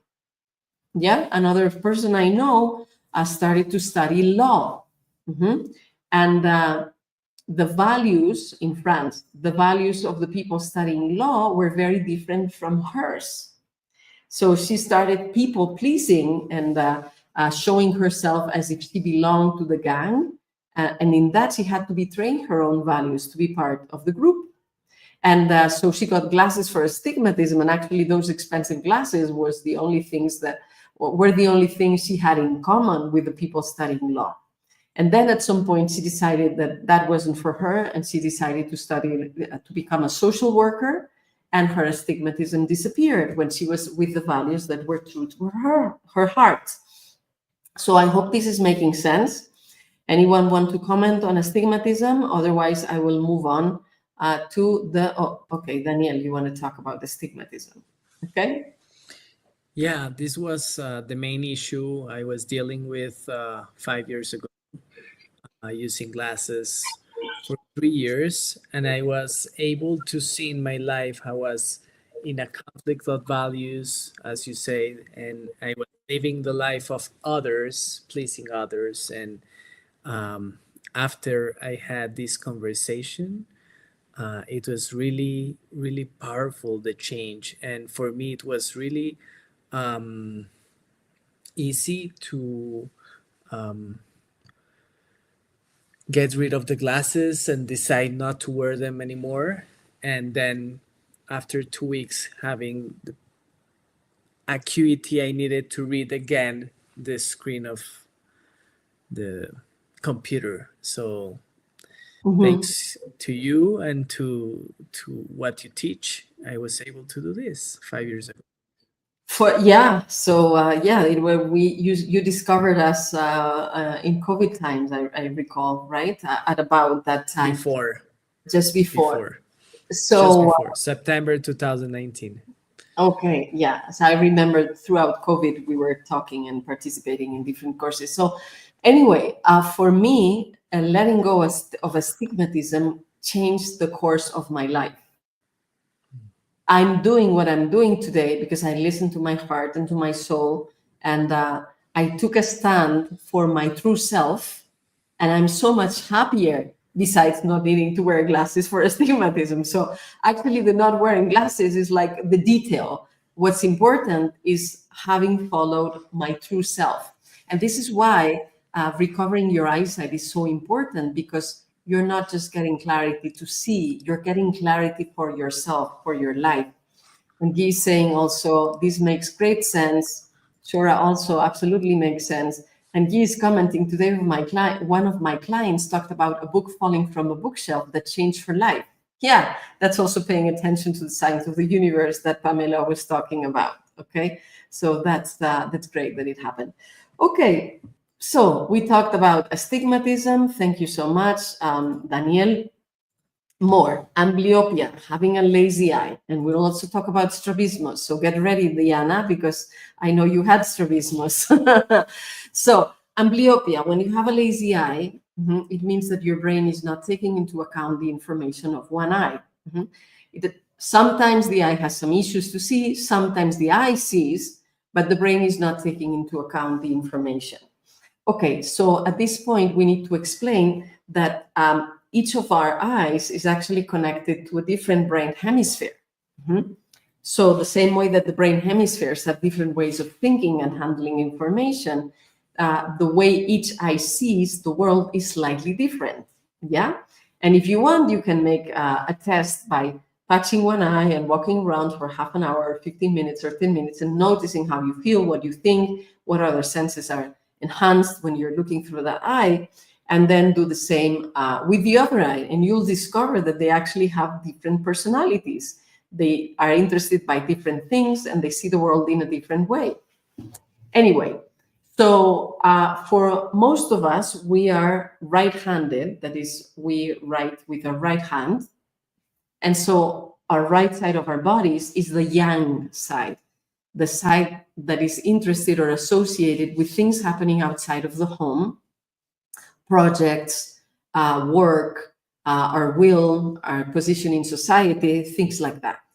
And our left side of our bodies, including the eye, are the yin part, that relate or are associated with things happening at home, intimacy, emotions, relationships, and that kind of thing.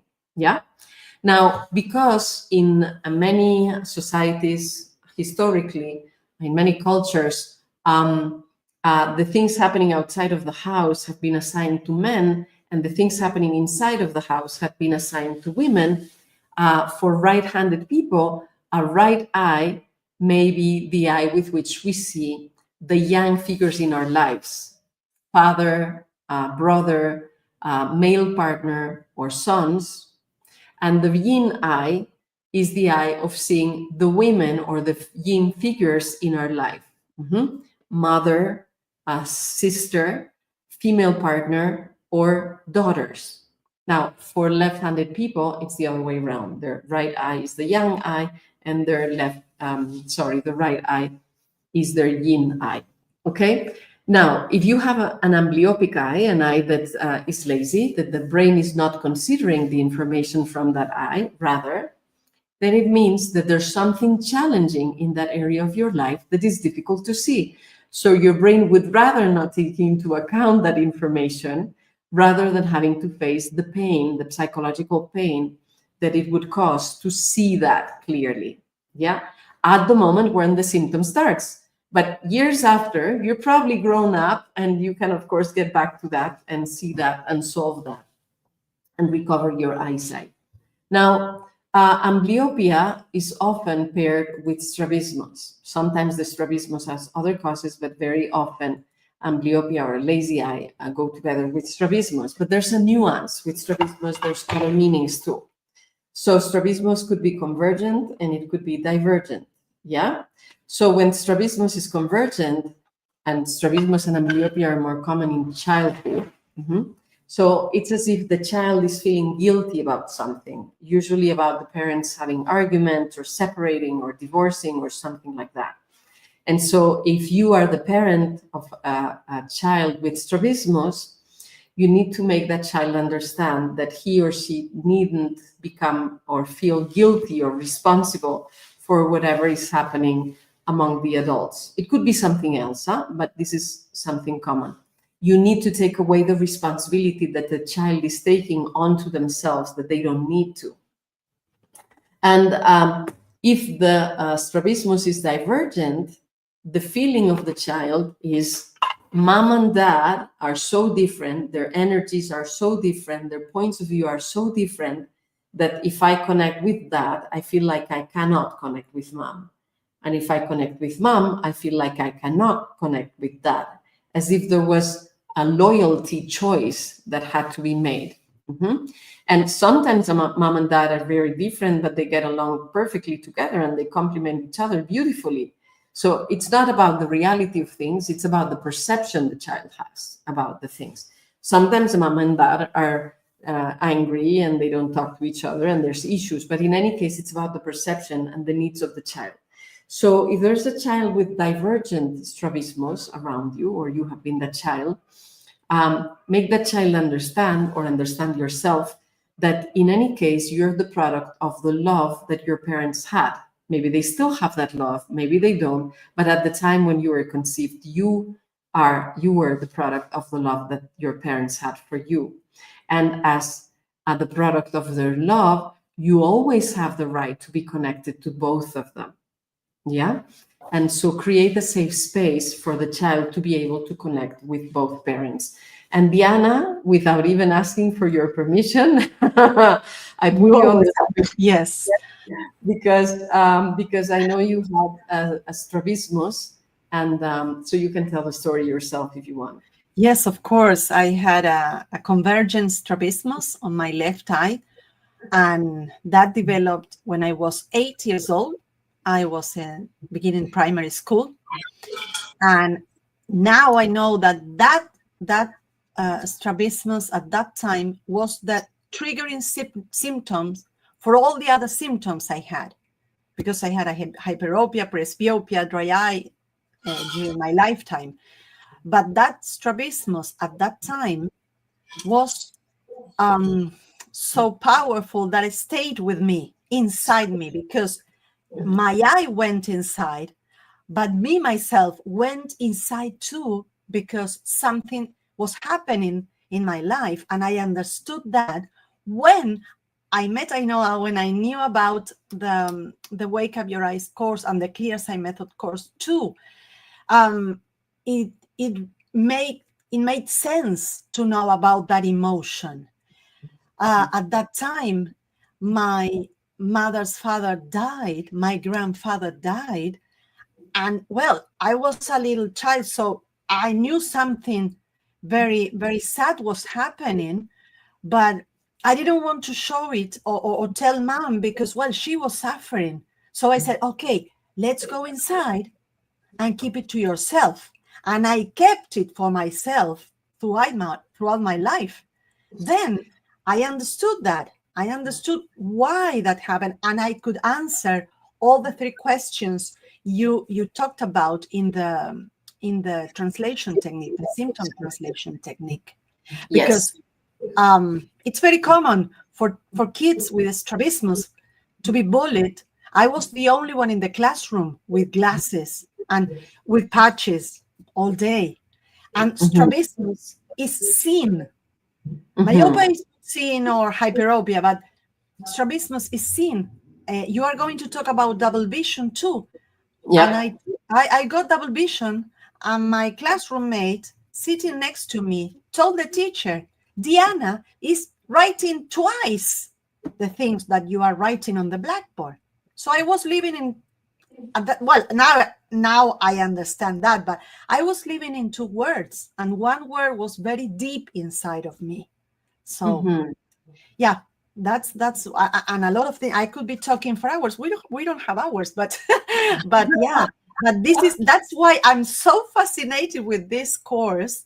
Well, I became a vision coach for that, because I want to help people, especially kids, because when you suffer when you are a kid, it's really, well, you overcome that throughout life. And when you get this and you can understand that, that's beautiful, because it's eye-opener life-changing, everything. So Okay, there's a weird insect came into my house through the open window. I Oh. have never seen this kind of insect before, so oh my God, it's far from me. Like looking That's what's a- going on here. it's a signal. It's a signal. Something is happening. I know. So I don't see them. I kind of hear it buzzing. Oh. Okay. Actually, looking insects or flies, something around that's moving, is very good for your eyesight. Maybe we'll find the exit. Yeah, Anyway, things of the life. so- yeah. Moving Yeah. our days is beautiful. It can happen in live sessions. Anyway, so yes, so when your grandfather died, your mother was probably not emotionally available as usual, and you didn't want to put stress on your mother, and you withdrew yourself not to put pressure on her. So it's a kind of parentifying also. And so yeah, you withheld that. And it was your left eye that was amblyopic. Yes. The eye that connects with mommy, the eye that connects with emotions. So it makes complete sense that happened. And I'm so happy that you could solve it. It's so funny. Anyway, so let's continue after strabismus with diplopia or double vision. Yeah. So diplopia, we said that it's the experience of seeing things double. Yeah, I'm going to bring Diana again. Diplopia could happen because of astigmatism, when it's an extreme kind of astigmatism. It could happen because of cataracts. It could happen because of a lack of convergence in strabismus. So astigmatism or strabismus or cataracts. If the two eyes are not focusing at the same thing, then the brain has two different images and it's impossible to put them together. But in any case, whatever, it just hit one of the post-its here, thing. Okay, whatever the anatomical or physiological reason for double vision is, what the emotional underlying thing happening is that you are divided. You're between two options or between two worlds, and you're not able to put them together again. You don't manage to unify, to find coherence, to find wholeness.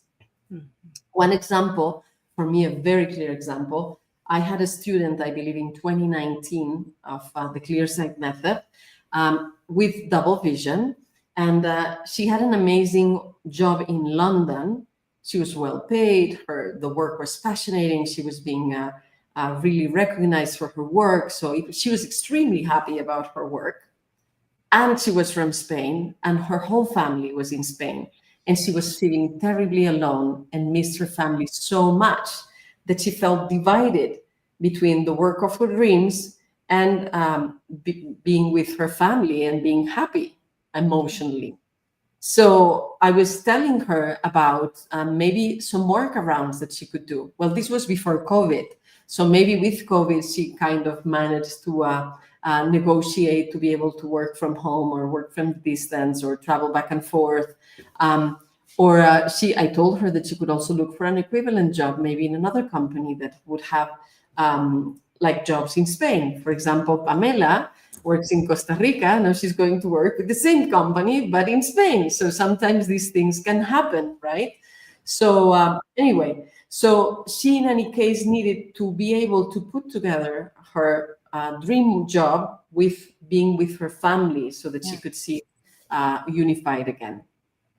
Okay, I've removed you from the spot very quickly, Pamela. I don't know if you want to say something. No? Okay. No, it's okay. No. Okay, so cataracts.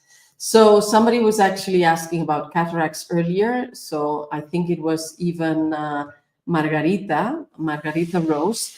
So what happens with cataracts? So in anatomical terms, it's what comes after presbyopia. If you don't keep your lens flexible by looking far near, well, afterwards it becomes so more dense, and then it becomes translucent, and then it becomes opaque. So in conventional ophthalmology, they say that the only thing you can do is remove the natural crystalline and replace it by an artificial one. But at the physical level, if you exercise, looking far near, and you do sunning and palming, which we taught in the lessons 1 and 2, that can certainly help against cataracts. Now, what is the emotional implication of cataracts? So if your crystalline is becoming opaque and you cannot see at the other side of the windows to your soul, yes, what does it mean? It means that you have put the blinds in front of the windows to your soul. So why would you put blinds on the window? Well, you do that when you're not interested in your life anymore. You're not interested or curious about life anymore. And why would you lose interest in life? When you have lost something that was a very important motivation to want to wake up in the morning and go out and participate in life. For example, there's people who develop cataracts after they retire by obligation. There's countries where people are obliged to retire at a certain age. They don't have the choice. So if the people loved their job and was really a joy to wake up in the morning to go and do that and serve the world in that way, when they lose the job, they don't have any more reasons to wake up. Yeah, in Nicoya, right, in Costa Rica, already the motto is pura vida, so enjoy life. In Nicoya, it's even having a plan de vida, so having a plan for life, having reasons to be alive and to be active and to do things. So I'm certain that in Nicoya, they don't have many cataracts. Those are quite uncommon, right? Okay, so right, and even people with 90 years old or more, they still having, that energy to wake up every day, very early morning, working the farm with cows and horses and all of that. So even that the close family are not around because they live far or whatever, the older people still being very active in their day, right? So I think that's one of the things that also help them. Yes. Being fascinated, passionate, engaged with life, committed, and interested in what you're doing. Yeah, and Margarita's like, wow, amazing, absolutely. So other examples of reasons why people get cataracts. So the retiring when you love your job is one of them. For women, another, and I think whatever that insect was, I had never seen is away because I don't hear it buzzing anymore. So anyway, for women, this is more common for women. Some women are so looking forward to having grandchildren and spending time with the grandchildren, and they love the little kids so much and they are so happy about it. And there's some women that were so looking forward to the grandchildren in her older age, and then their kids don't have kids, or their kids have kids, but they live very far away and they don't get to see them. Or maybe they live near, but they don't get along with the spouse, or they don't get along with the kids themselves. So they don't get to see the grandchildren as much as they would love. And this is something that sometimes is behind cataracts for women. So if that is you, make sure that you sort out something so you get to enjoy the little ones in your life. Travel to see them, or I don't know, solve the situation, make peace with the kid or the spouse or whatever. Or find some other thing that will make you be very excited in life. I don't know, traveling or some other hobby or something that will be fascinating. With men, there's also something that we have found frequently, and that is some men that are very motivated by sex, and sex is really a highlight in their lives and makes them happy and brings them a lot of joy. And sometimes with age and problems with the prostate and things like that, well, sex is not available anymore, or it's not as interesting anymore. And so they lose motivation around life and they develop cataracts then. Okay? Okay. So some examples around cataracts. So if you've developed cataracts, what would need to be true so that you become fascinated and excited about life again? That's the question you need to ask so that you go out there and be happy. Okay? So macular degeneration. This is also something that is supposed to be happening with age. And of course, behind age, we say there's an accumulation of bad habits. But in any case, beyond the anatomical and physiological aspect of macular degeneration, just to show you where it happens, we were talking yesterday about the anatomy of the eye, and you see that you have the macula that's just in front of the pupil, in the center of the iris, this little hole, and so that's where the light gets into the eye and stimulates this part for the best central vision, details, colors, sharp eyesight, etc. So with macular degeneration, it's this part of the eye that has issues, and so we lose our central sight. So what does it mean in emotional terms? That we have lost sight of the central aspects of our life. We have lost something that was central for us. It could be a project, a relationship, something important for us. So we either need to repair that thing that was so central, that has been damaged or lost, or we need to find something central in our life to keep being interested in life and happy. Okay, so now retinopathy. With retinopathy, it's the opposite. It's the peripheral vision that is affected with different kinds of retinopathy. So in emotional terms, okay, I see that Shora and Em are having all kinds of debates about the brain and the eyes. I'll get back to that, but let me explain. And Daniel has his cat around. Let me explain the meaning of retinopathy and the symptoms, and then we'll get back at those questions. So when you lose some of the peripheral view, then it means that you have lost sight of the context in which things are happening. You stop reading the room. You're so focused on the thing that's central that you're not paying attention at the details around anymore. Yeah, so you need to focus out and look at the whole context. I hope this is making sense. With glaucoma, there's high intraocular pressure, which means that in the space between the cornea and the crystalline, so there's aqueous humor that is produced behind the iris, it goes through the pupil and it's evacuated in the corner between the cornea and the iris, yes? So there's either too much production of aqueous humor or it's not evacuated fast enough. Yesterday, we were saying how the sandwich of palming sun and palming sun creates light and darkness, light and darkness, light and darkness. So it creates a pumping effect that evacuates the aqueous humor faster. But in any case, if there's too much intraocular pressure, all the structures of the eye are pushed towards the back, and then it ends up damaging the optic nerve. So first, we lose perception of the periphery, and if the damage keeps going, we also would lose central vision. In any case, with glaucoma and high intraocular pressure, the first thing that's going on is that there's too much pressure in the life of the person. The person needs to relax and distress and take off pressure off their shoulders and their eyes. And the second thing, it's a bit similar to the retinopathy, is the person is so focused on the thing that they consider the most important or central that they lose sight, literally, of the context. They forget to go slow and smell the flowers. Okay, vitreous detachment and retinal detachment. We are told that these things happen with age. They're relatively common with age. Vitreous detachment is quite common, and it doesn't necessarily affect eyesight. Sometimes you get floaters with vitreous detachments. Sometimes you don't get anything. Sometimes with vitreous detachment, because comes retinal detachment. Retinal detachment is serious. You could lose your eyesight with retinal detachment. So if you have it, this is an ophthalmological emergency. You need to go to the eye doctor as soon as possible, and probably they're going to need to anchor the retina to fix it again.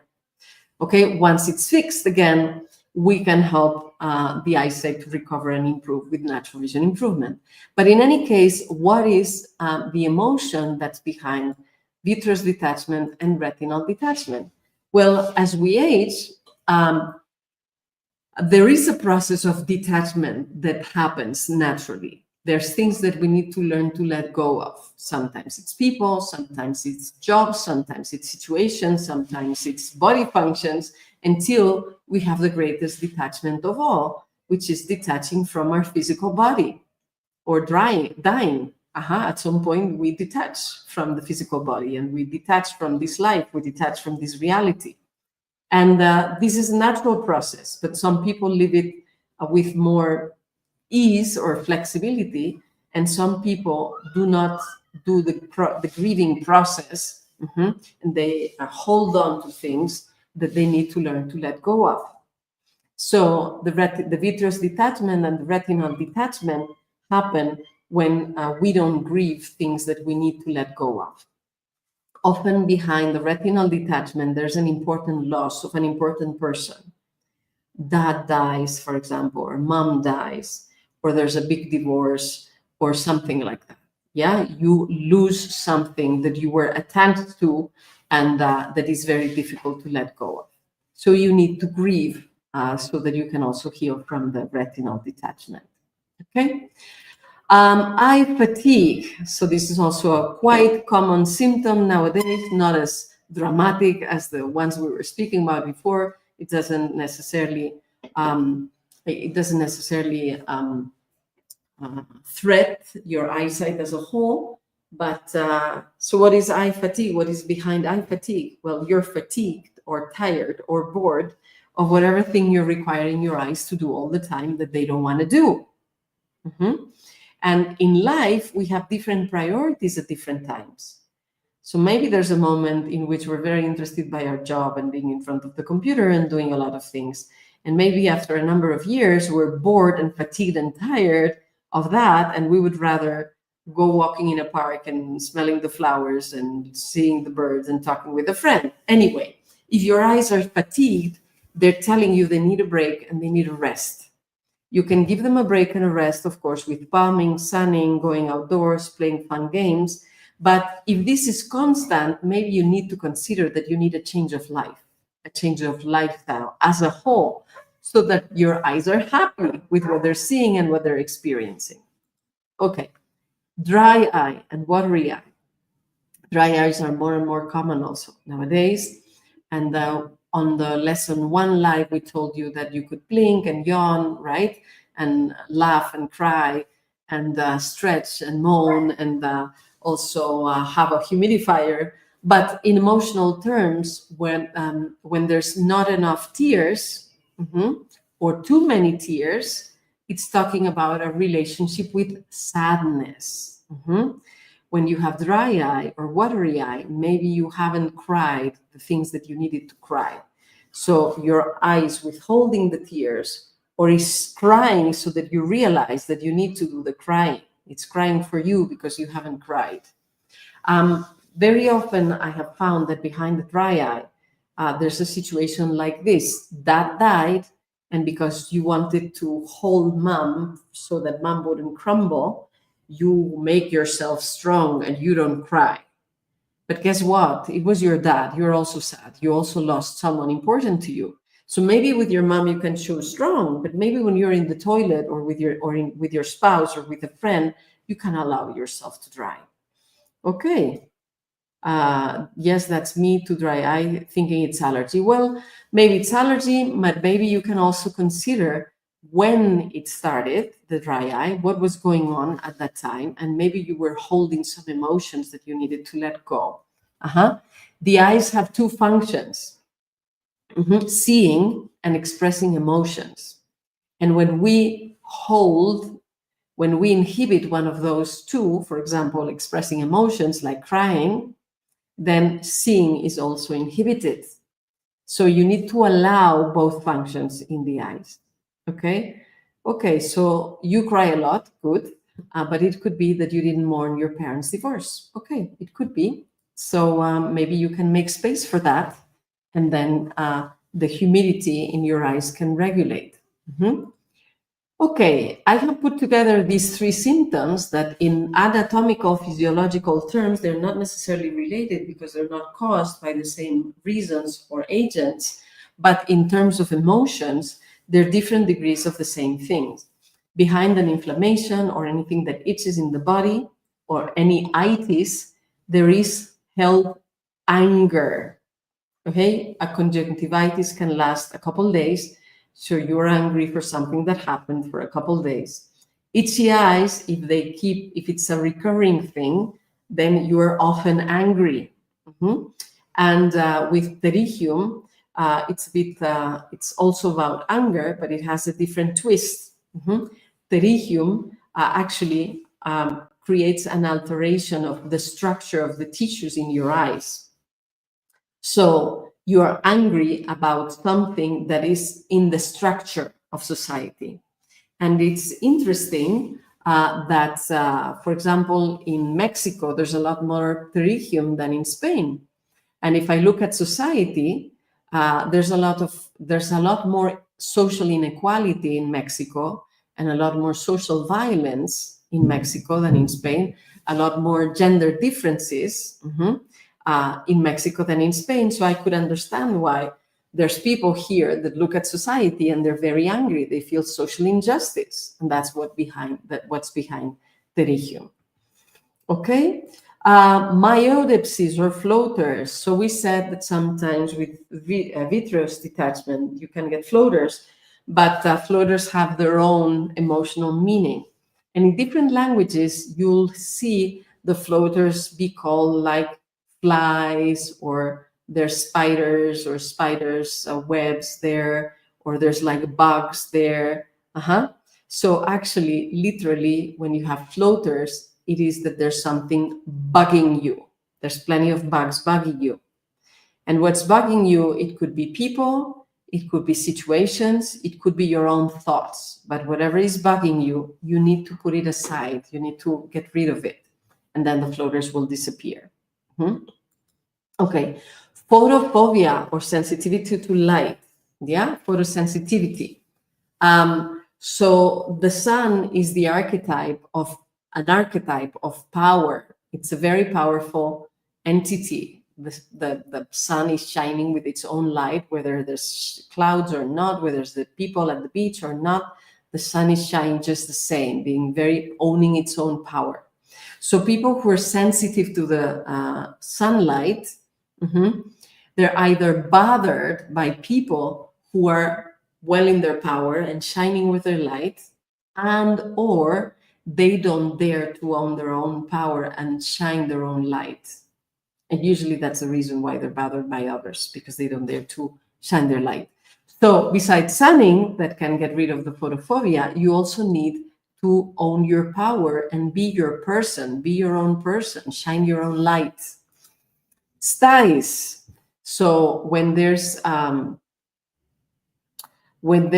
gland between the eyelashes that produce the fat that is part of the composition of the tears, like the meibomio or the Zeiss glands, sometimes they get stuck or they get infected and the fat is staying inside and it creates a little ball. You could apply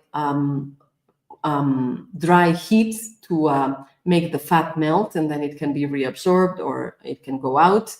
But sometimes it stays there, it chronifies, it gets infected. Anyway, anytime there's a ball that grows inside your body, whether it's fat or water or a tumor or whatever, it talks about something that you've been holding to and not expressing. So you have created styes in your eyes. Ask about what you have been holding and not expressing. Keratoconus. Okay, so the cornea is becoming thinner and it's becoming more pointy and it threats to break. And when it breaks, it's extremely painful. By the way, the number one reason why people get keratoconus is refractive surgery to prevent or to remove myopia by surgical means. The second reason why people get keratoconus is when they rub their eyes. Don't do that. Treat your eyes with really gentleness. But in emotional terms, so the cornea is the most powerful lens in our body. When the cornea breaks, it's a metaphor of loss of power. And when we feel powerless, it is very painful. Okay, so you need to own your power, and then it will be good for your cornea too. Color blindness. So in anatomical terms, we are told that color blindness happens when we don't have a certain kind of photosensitive cell, or the photosensitive cells don't have the proteins they need to perceive the color. In metaphorical terms, there is a confusion on the emotional aspects or the psychological aspects of the meaning of colors. The confusion between red and green means that the meaning of red psychologically and the meaning of green psychologically are confused. So red is the color for danger and also for trust and safety and confidence. And green is the color associated to the heart, love, acceptance, sharing. So when someone is confusing red and green, this person is confusing trust and love, or confidence and love, or safety and love. And of course, they can go together, but they can also go separate. And when people understand the difference between the two concepts in their consciousness, they can start distinguishing the two colors. Supposedly, color blindness is genetic and cannot be healed. And I have case studies among my students of people who have healed color blindness. They have recorded video testimonials, they have written things about it. One of them has taken, Pedro, even the training as a vision coach. Okay, and blindness. So what happens with blindness? There's something so hard, so painful, that it's just unbearable to see the world with that very painful thing. And one example of this, maybe you have seen the film with Ray Charles, about the life of Ray Charles. He became blind when he was a boy, a little boy, and then he became a musician, etc., and he became famous. But what amazing. Okay, so Margarita, if you are being surprised by this thing about blindness, watch the film about the story, the life of Ray Charles, and you'll understand, because it's very clearly depicted in the film. So when Ray Charles was about 4 years old, he was playing with his little brother that was about 2 years old, and they were like best friends. They loved each other so much. And one day they were playing in the garden while the adults were doing something else. And then the little brother fell into a bucket that had water to wash the clothes. And Ray Charles was watching and didn't understand what was going on. And his little brother drowned in front of his very eyes. When the adults came, they were completely horrified by the tragedy. They implicitly or explicitly blamed Ray Charles for the death of his brother. Like, how come you didn't do anything? You didn't put him out of the bucket. And it was, he saw him drown, yes. And he was made guilty of the drowning of his brother. So very short after that episode, Ray Charles lost his eyesight, because he couldn't see a world in which his brother was not alive and in which he was guilty of the death of his brother. And that event haunted him for his whole life. And you could see in the film that the moments where Ray Charles' eyes were getting worse and worse were the moments where he was tormented by this event. And I've had among my students people who are blind, and Diana can tell because she's had so among the participants of your vision coach training, there was one person who came completely blind of one eye, and the other one had lost a lot of vision, like mostly blind. And this guy has recovered his eyesight almost completely. Like he can now drive and he can do everything. Yeah, Carlos, yes. Him and his wife were so happy at the graduation event, and you could see that he's doing everything. He didn't need anything, not even glasses, certainly not a dog or a cane or anything. So he did the work and he recovered his eyesight basically completely. Yeah. Yes, and the two simple techniques he mentions always that are palming and sunning. Just that helped him a lot. And we saw his transformation throughout the training course. So yeah, it was amazing. Yeah, he did it. He was engaged and committed to his improving everything. Yes, yes, that's right. Yes. Okay. So Carlos could go from blind to being functional. If Aldous Huxley could go from being legally blind to living most of his life without glasses, functioning in most situations without glasses. If Meir Schneider, who is one of our fellow colleagues, vision educator, one of the co-authors of this book that we co-wrote, so 43 authors from 16 countries, talking about natural vision improvement. If some people went from being blind into seeing clearly without glasses, getting driver's license, etc., whatever it is that brought you here is probably a lot easier than that. Yeah? And so, is it common to heal from near blindness? Well, if you do the work, you can heal. Unfortunately, most people are not even aware about the things that we're talking about here. Yeah. So Margarita is like, everything is coming together and making more sense. I acknowledge you for your research, your dedication to this work. I see you. I see you too, Margarita. Thank you for these words. Okay, so most people don't have blindness. Most people have symptoms that are a lot easier to heal, that take much less time and not even that much commitment. And if you take some time to cultivate good habits, change a little bit your lifestyle and do the inner work about emotions, you could improve your eyesight so much. It could rock your life. It could completely transform your life for the better. And I'm seeing Adelita wants to say something. Go ahead. Yes, I would like to share that I am reading the book, Meyer Schneider book, and he says that he had been practicing the exercises, sunning and palming, for 13 hours. Yes. 13 hours in a day, continuous Yes. hours. So for us, hopefully we don't have to do that much. No, But 15 minutes here. Yeah, 15 minutes there, 5 minutes here, 3 minutes. Yeah, well, Meir Snyder's had 1% vision. And it took him 6 months of practicing 13 hours a day to get from 1% vision to 6% vision. He started when he was 16, something like that. And then it took him until he was 28 of practicing constantly so that he would get to 70% vision, and he could get a driving license. And nowadays, I think he's more than 70 years old and he still keeps a driving license. He can still drive with 70% vision, and he was legally blind, 1% vision.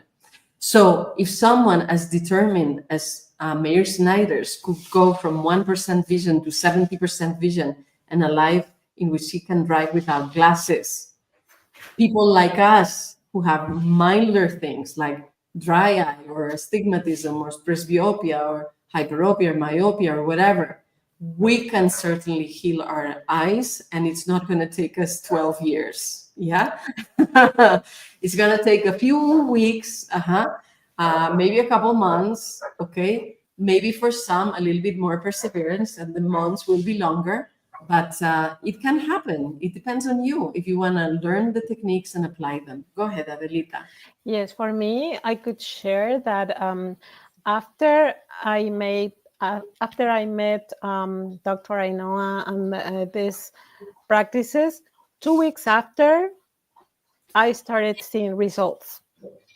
To me, that was like right away, because after 35 years of wearing glasses, so just waiting 2 weeks, and I thought that my glasses were dirty or I didn't know what was going on. I was cleaning my glasses, and no, it's because I needed less numbers, less graduation. How do you say less?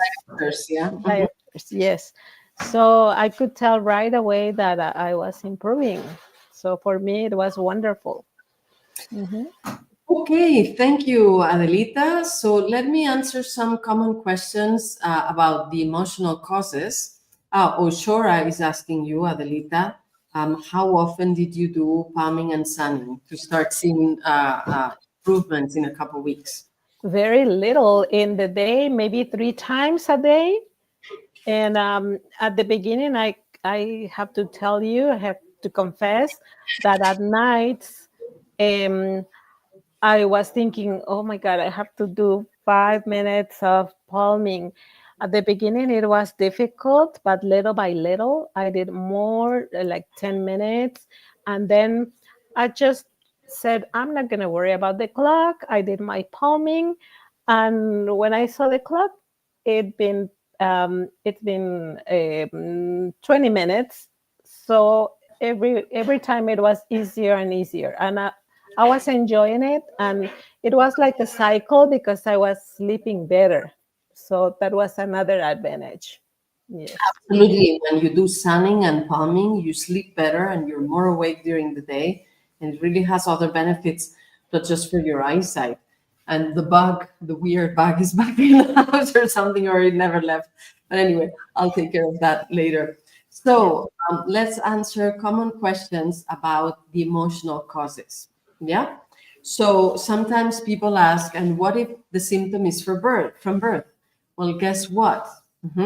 When your mother was pregnant with you, your mother was the universe in which you lived. So if your mother was going through emotional challenges, you picked it up. So you could be born with symptoms because of your mother's experience during pregnancy. That's what happened to me. That's why I was born with myopia, strabismus, and amblyopia, because of how, well, the challenges and the emotions my mother felt when she was pregnant with me. I had already healed from all of that by the time I spoke with her, and I understood how hard that period of her life was. And it didn't have anything to do with me. She was very happy to be pregnant of me, but there were other challenges around. So you could have a conversation with your mom, if she's still alive, or other adults about what was going on when your mom was pregnant of you, if you were born with eyesight symptoms. And sometimes people say, but what if it's genetic? Well, we already explained yesterday that actually genetics are not such a huge factor for eyesight issues. They could have a tendency, but contemporary research is showing that actually habits and lifestyle are a lot more important in the development of eyesight issues. And we have said today how in 88% of cases, 88%, the eyesight issues start at a moment in life that is challenging, which means that actually the emotional causes are a lot more important in explaining eyesight issues than genetics. But sometimes people ask, yeah, but what if it's running in the family? Guess what? Emotions, thoughts, norms, views of the world, habits, and lifestyle run in the family. So if your grandparents and your parents had eyesight symptoms, the same eyesight symptoms, you're not determined to have them if you allow yourself to make shifts. And what about if you're the first person in your family to develop optimal eyesight for life? And then you can make that what runs in the family from you onwards is clear eyesight. And sometimes people ask, but what about children? How could the children have symptoms from emotions? Guess what? Up to 7 years old, children are pure emotion, and they're also afraid. They also get sad. They also get angry. And sometimes what happens is that we don't listen to them enough about their emotional needs.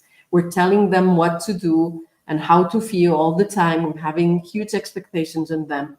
And sometimes we don't hold space to listen to what their emotions are and what their needs are. Okay, so, and what if you don't remember? So it could happen that as you practice, the memory appears and the emotional release happens. So maybe you're aware that the UN has chosen EMDR as the therapeutical technique that is preferred in cases of the big societal dramas like tsunamis and genocides. It's considered the most effective therapeutic technique to release trauma. And interestingly, it consists on moving the eyes. So there really is a very deep connection between emotions and eyesight and the eyes. So while you're practicing, it could be that if you're not wearing your glasses and you allow your eyes to move, that your eyesight improves and that you feel the emotions releasing. Yeah, and if you cannot find anything that's emotional related to your eyesight symptom, well, then still don't worry, and be happy and continue practicing and learning from the ClearSight method, because the emotional level is just one of the 6 levels in the method. So, okay, let me take some time. There's the weird bag. Let me take some time to answer some questions that I have seen accumulating here in the chat. Let's see. So Samuel is saying, I have a film in my cornea. So if there's something covering your cornea, like a shade or blind or something like that, the interpretation I gave on cataracts could be interesting for you too. Why would you cover your eyesight? What is it there that is challenging to see? When did it happen in your life? When did it appear? What was going on in your life at that time? Okay, Patty, we already talked about floaters and hyperopia and strabismus. I hope that you were listening when we were giving all these explanations. And if one eye was the weakest, but now it's the other one, maybe the areas in your life where there were challenges when you were younger and later have changed, and then your body's reacting to that. Okay, so Guy was saying, I'm healing from nearsightedness and astigmatism, and now with progressive eyeglasses to read the computer. So Guy, I understand that you're a student of the ClearSight method. Yes, and you said that you are very engaged after the emotional releases you did with the paid course. Great.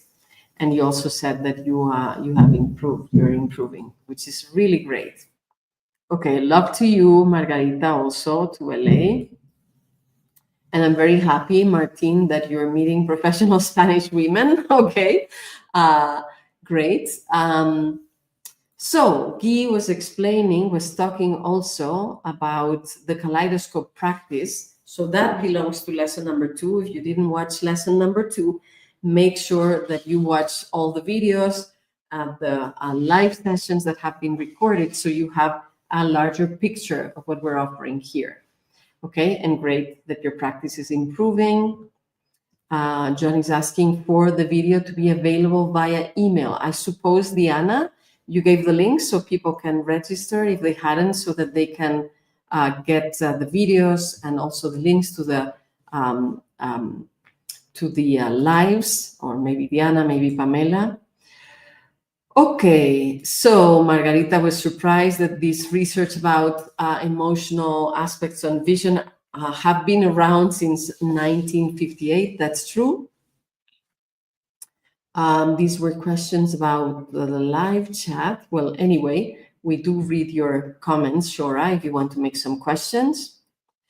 Margarita is like, happy we're finally coming back to our truth of holistic healing and the power of our ability to heal naturally. Yay. Okay, and then there was some questions between and answers and dialogues between participants.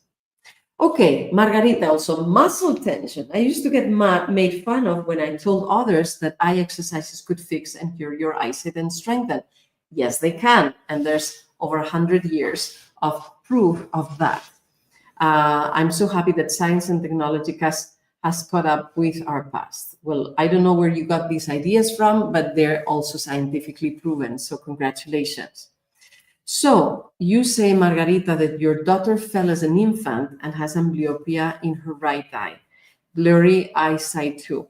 So if your daughter actually had an impact in her head, you may also want to offer to her craniosacral osteopathy in case there's also some constraints in the movement of the bones of the scalp. That will help also. And of course, the other things that we're teaching here should be very helpful for her too. My ophthalmologist mentioned something about me being an anomaly because my eyesight exam, I was consistent. So interesting.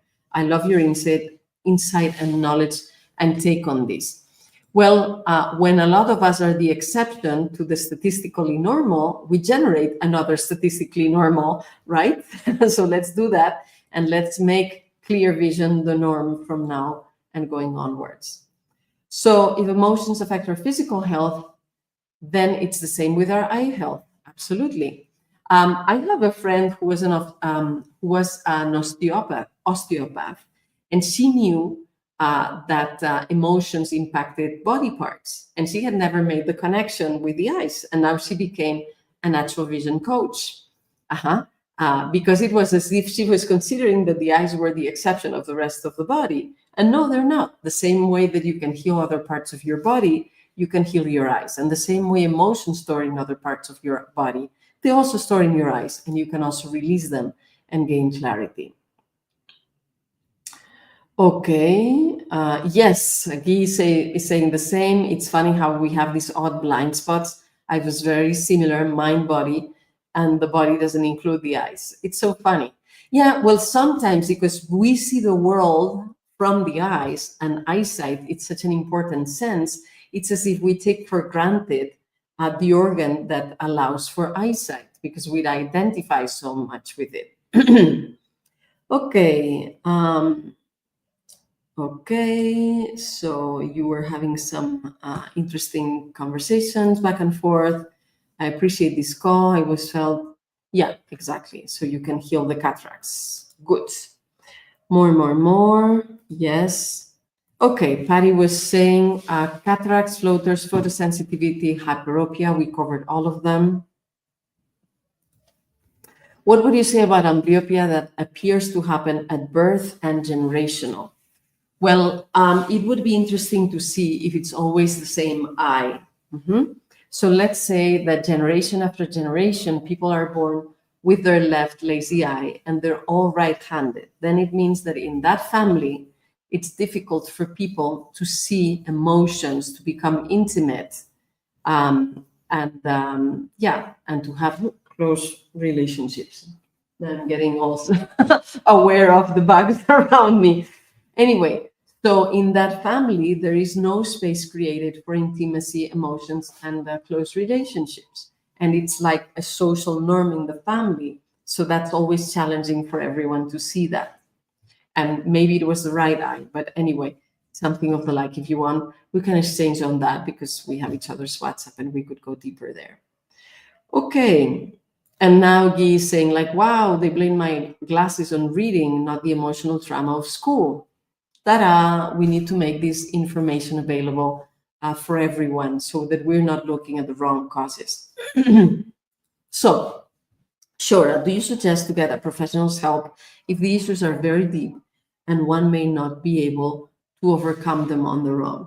That's absolutely a possibility, and you can trust yourself of making the right choice if you're thinking about you.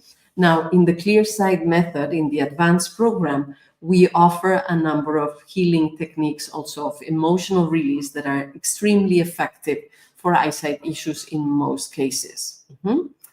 Let's see, I have been using cupping and a Tibetan chart, but now I'm empowered to go deeper to understand an emotional shift that was not serving as a child or younger self.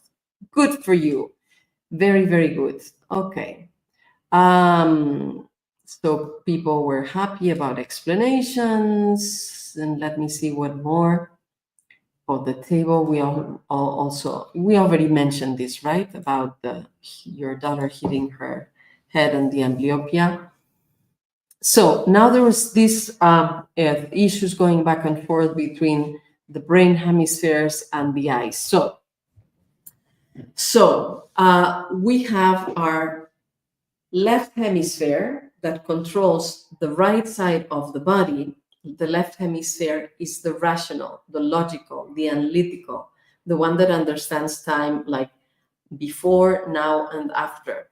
And so it controls the yang part of the body, including the central eyesight of the right eye. And the right hemisphere that controls the left side of the body is the more intuitive, imagination-oriented. It's intuitive, and it considers times at all is happening at the same time. it uses information in parallel, whereas the left side uses it in sequence. So this hemisphere has a different view on the world and the information, and it controls central vision of the left eye. Now, the eyes are the only organ in the body that actually connect to both brain hemispheres. So central vision is connected to the opposite hemisphere, like the rest of the body, but peripheral vision is connected with the same side of the brain hemisphere. So it's a bit sophisticated and complex, but you can still discover the personality of each eye, and it will talk to you about the personality of each brain hemisphere. I hope this is making more sense now. Okay. So a woman I knew had developed cataracts at a young age, 30. Her mother had committed suicide, and she was struggling with all areas of her life. That makes sense. It was difficult for her to look at the world. Okay, what happens when the eye starts to dim at night and they seem the same? Okay, then it's interesting. I hadn't heard about that. But if we think about the emotional meaning of eyesight symptoms, in what way for that person life is becoming dull and boring and homogeneous, like it's always the same. There's no contrast, there's no cycles, there's no differences. So I would invite that person to look for stimulation in contrast. Contrast of light and darkness, contrast of looking up and down, contrast of looking far and near, and contrast in the activities that she does and the stimuli that she has or he. Okay. Dry eye. With an assault, your eyes can be frozen in fear. Absolutely. That can happen too. Okay. So ADS. Yes, you were here last night and you were having trouble to type your questions, apparently. So in terms of the emotional aspects of a blood hemorrhage, yes, the emotional aspect is that the person is bleeding. So there's something emotional associated with the heart that is going on. The person has a lot of sadness around an important relationship, someone close to your heart. Okay, I think, okay, so thank you for the breakdown of the brain hemispheres and the eyes. You rock, great. Reminded me how you mentioned that we could change your vision at any given time. Okay.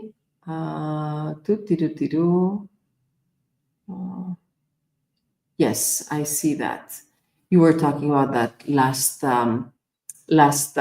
night. Okay, so if you'd like to go on conversations or talk about more in-depth questions, because it's getting late, we've been here for about 2 hours and a half, and I still have just a few more things that I would like to share with you. So if you want to go in more depth or with some topics or some questions, you can write to Ainhoa at clearsightmethod.com, and someone from my team or me will answer your questions. But just so we can wrap up today, for everyone to go on with their day, go to have dinner, or go to sleep, or whatever. I see some of the people yawning behind, and yawning is good for yawning is good for your eyesight. But sorry that I showed you. See, Daniel is also yawning. Everybody's yawning. Good for breathing and bringing oxygen into the brain, and everyone else is also talking about it. Okay, so anyway, I was saying, we already talked about this, some common questions. I would like to know what you took away from today's class. Today's class was a bit longer, but there was a lot of information about so many symptoms. I promised 15, and I ended up talking about 25. And also, yesterday, a lot of people were already telling me that you already felt that you had got at least $200 or $300 worth of value with just the first 2 lessons. Well, I have good news. There's even one more lesson. So this is the 3rd, and there's another one coming. So if you want even more, So it's like 3:38 a.m. here, but the content is fascinating. Oh my God, I'm so happy to see you. And sure, it's like it's 10:30 p.m. in Ottawa too, but I'm so awake. It was amazing information. Thank you so much. I'm so honored to have people staying around for so long and so late and being so committed and so interested. So do you want even more? Do you want, if you're finding this fascinating and valuable, do you want to learn even more? Do you want to learn all the ingredients that you need to improve your vision in a long and lasting way? Thank you again for the greetings and the gratitude. Thank you so much. So if you want to learn more, let me invite you to watch video number 4 tomorrow, because video number 4 is released tomorrow. You'll receive it by email in your mailbox. So you need to be registered. Diana, Pamela, please share the links again so everybody can make sure that they get all the information, all the videos, everything. Yeah. And so that they can get the best of it all. Video 4 is released tomorrow. What's going to happen with video 4? We are going to share with you the 6 scientifically proven levels to improve your eyesight. Yes? In lessons number 1, 2, and 3, you've discovered 3 of those 6 levels. The physical level with exercises, relaxation, and things like that. The energy level with light and energy yesterday. And today we were talking about the emotional level, and tomorrow you will get more. So there are 3 more. There's one about nutrition. Of course, you probably guessed that, but there's 2 more. And I'm not going to tell you because I want you to get the surprise tomorrow. Okay. And also, from tomorrow on, we're going to tell you more about the ClearSight Method Advanced program. Registration is open. And with lesson number 4, so we'll explain the 6 scientifically proven levels to improve your vision, how to install your daily habits to see clearly again and make clear vision your new lifestyle. So you'll discover the ClearSight Method Advanced program. You'll hear about the benefits, the stuff, and the bonuses you get. You'll learn how to register to the ClearSight Advanced method if you want, and much, much more on the way. Now, does it work for your symptom? Yes, it does. Today, you've seen that I've talked about even symptoms that you probably never had, never will have, and some even that you haven't even heard talk about. Okay, does it work for your symptom? Yes, it does. Does it work for your age? Yes, it does. You've seen people here of different ages, young and older, and they all improve their eyesight.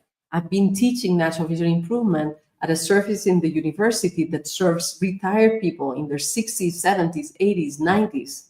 I have even someone over 100 years old that has improved their eyesight thanks to my methods. And does it work if you've had surgery? Yes. Whether you never had surgery or you already had surgery, you can improve your eyesight.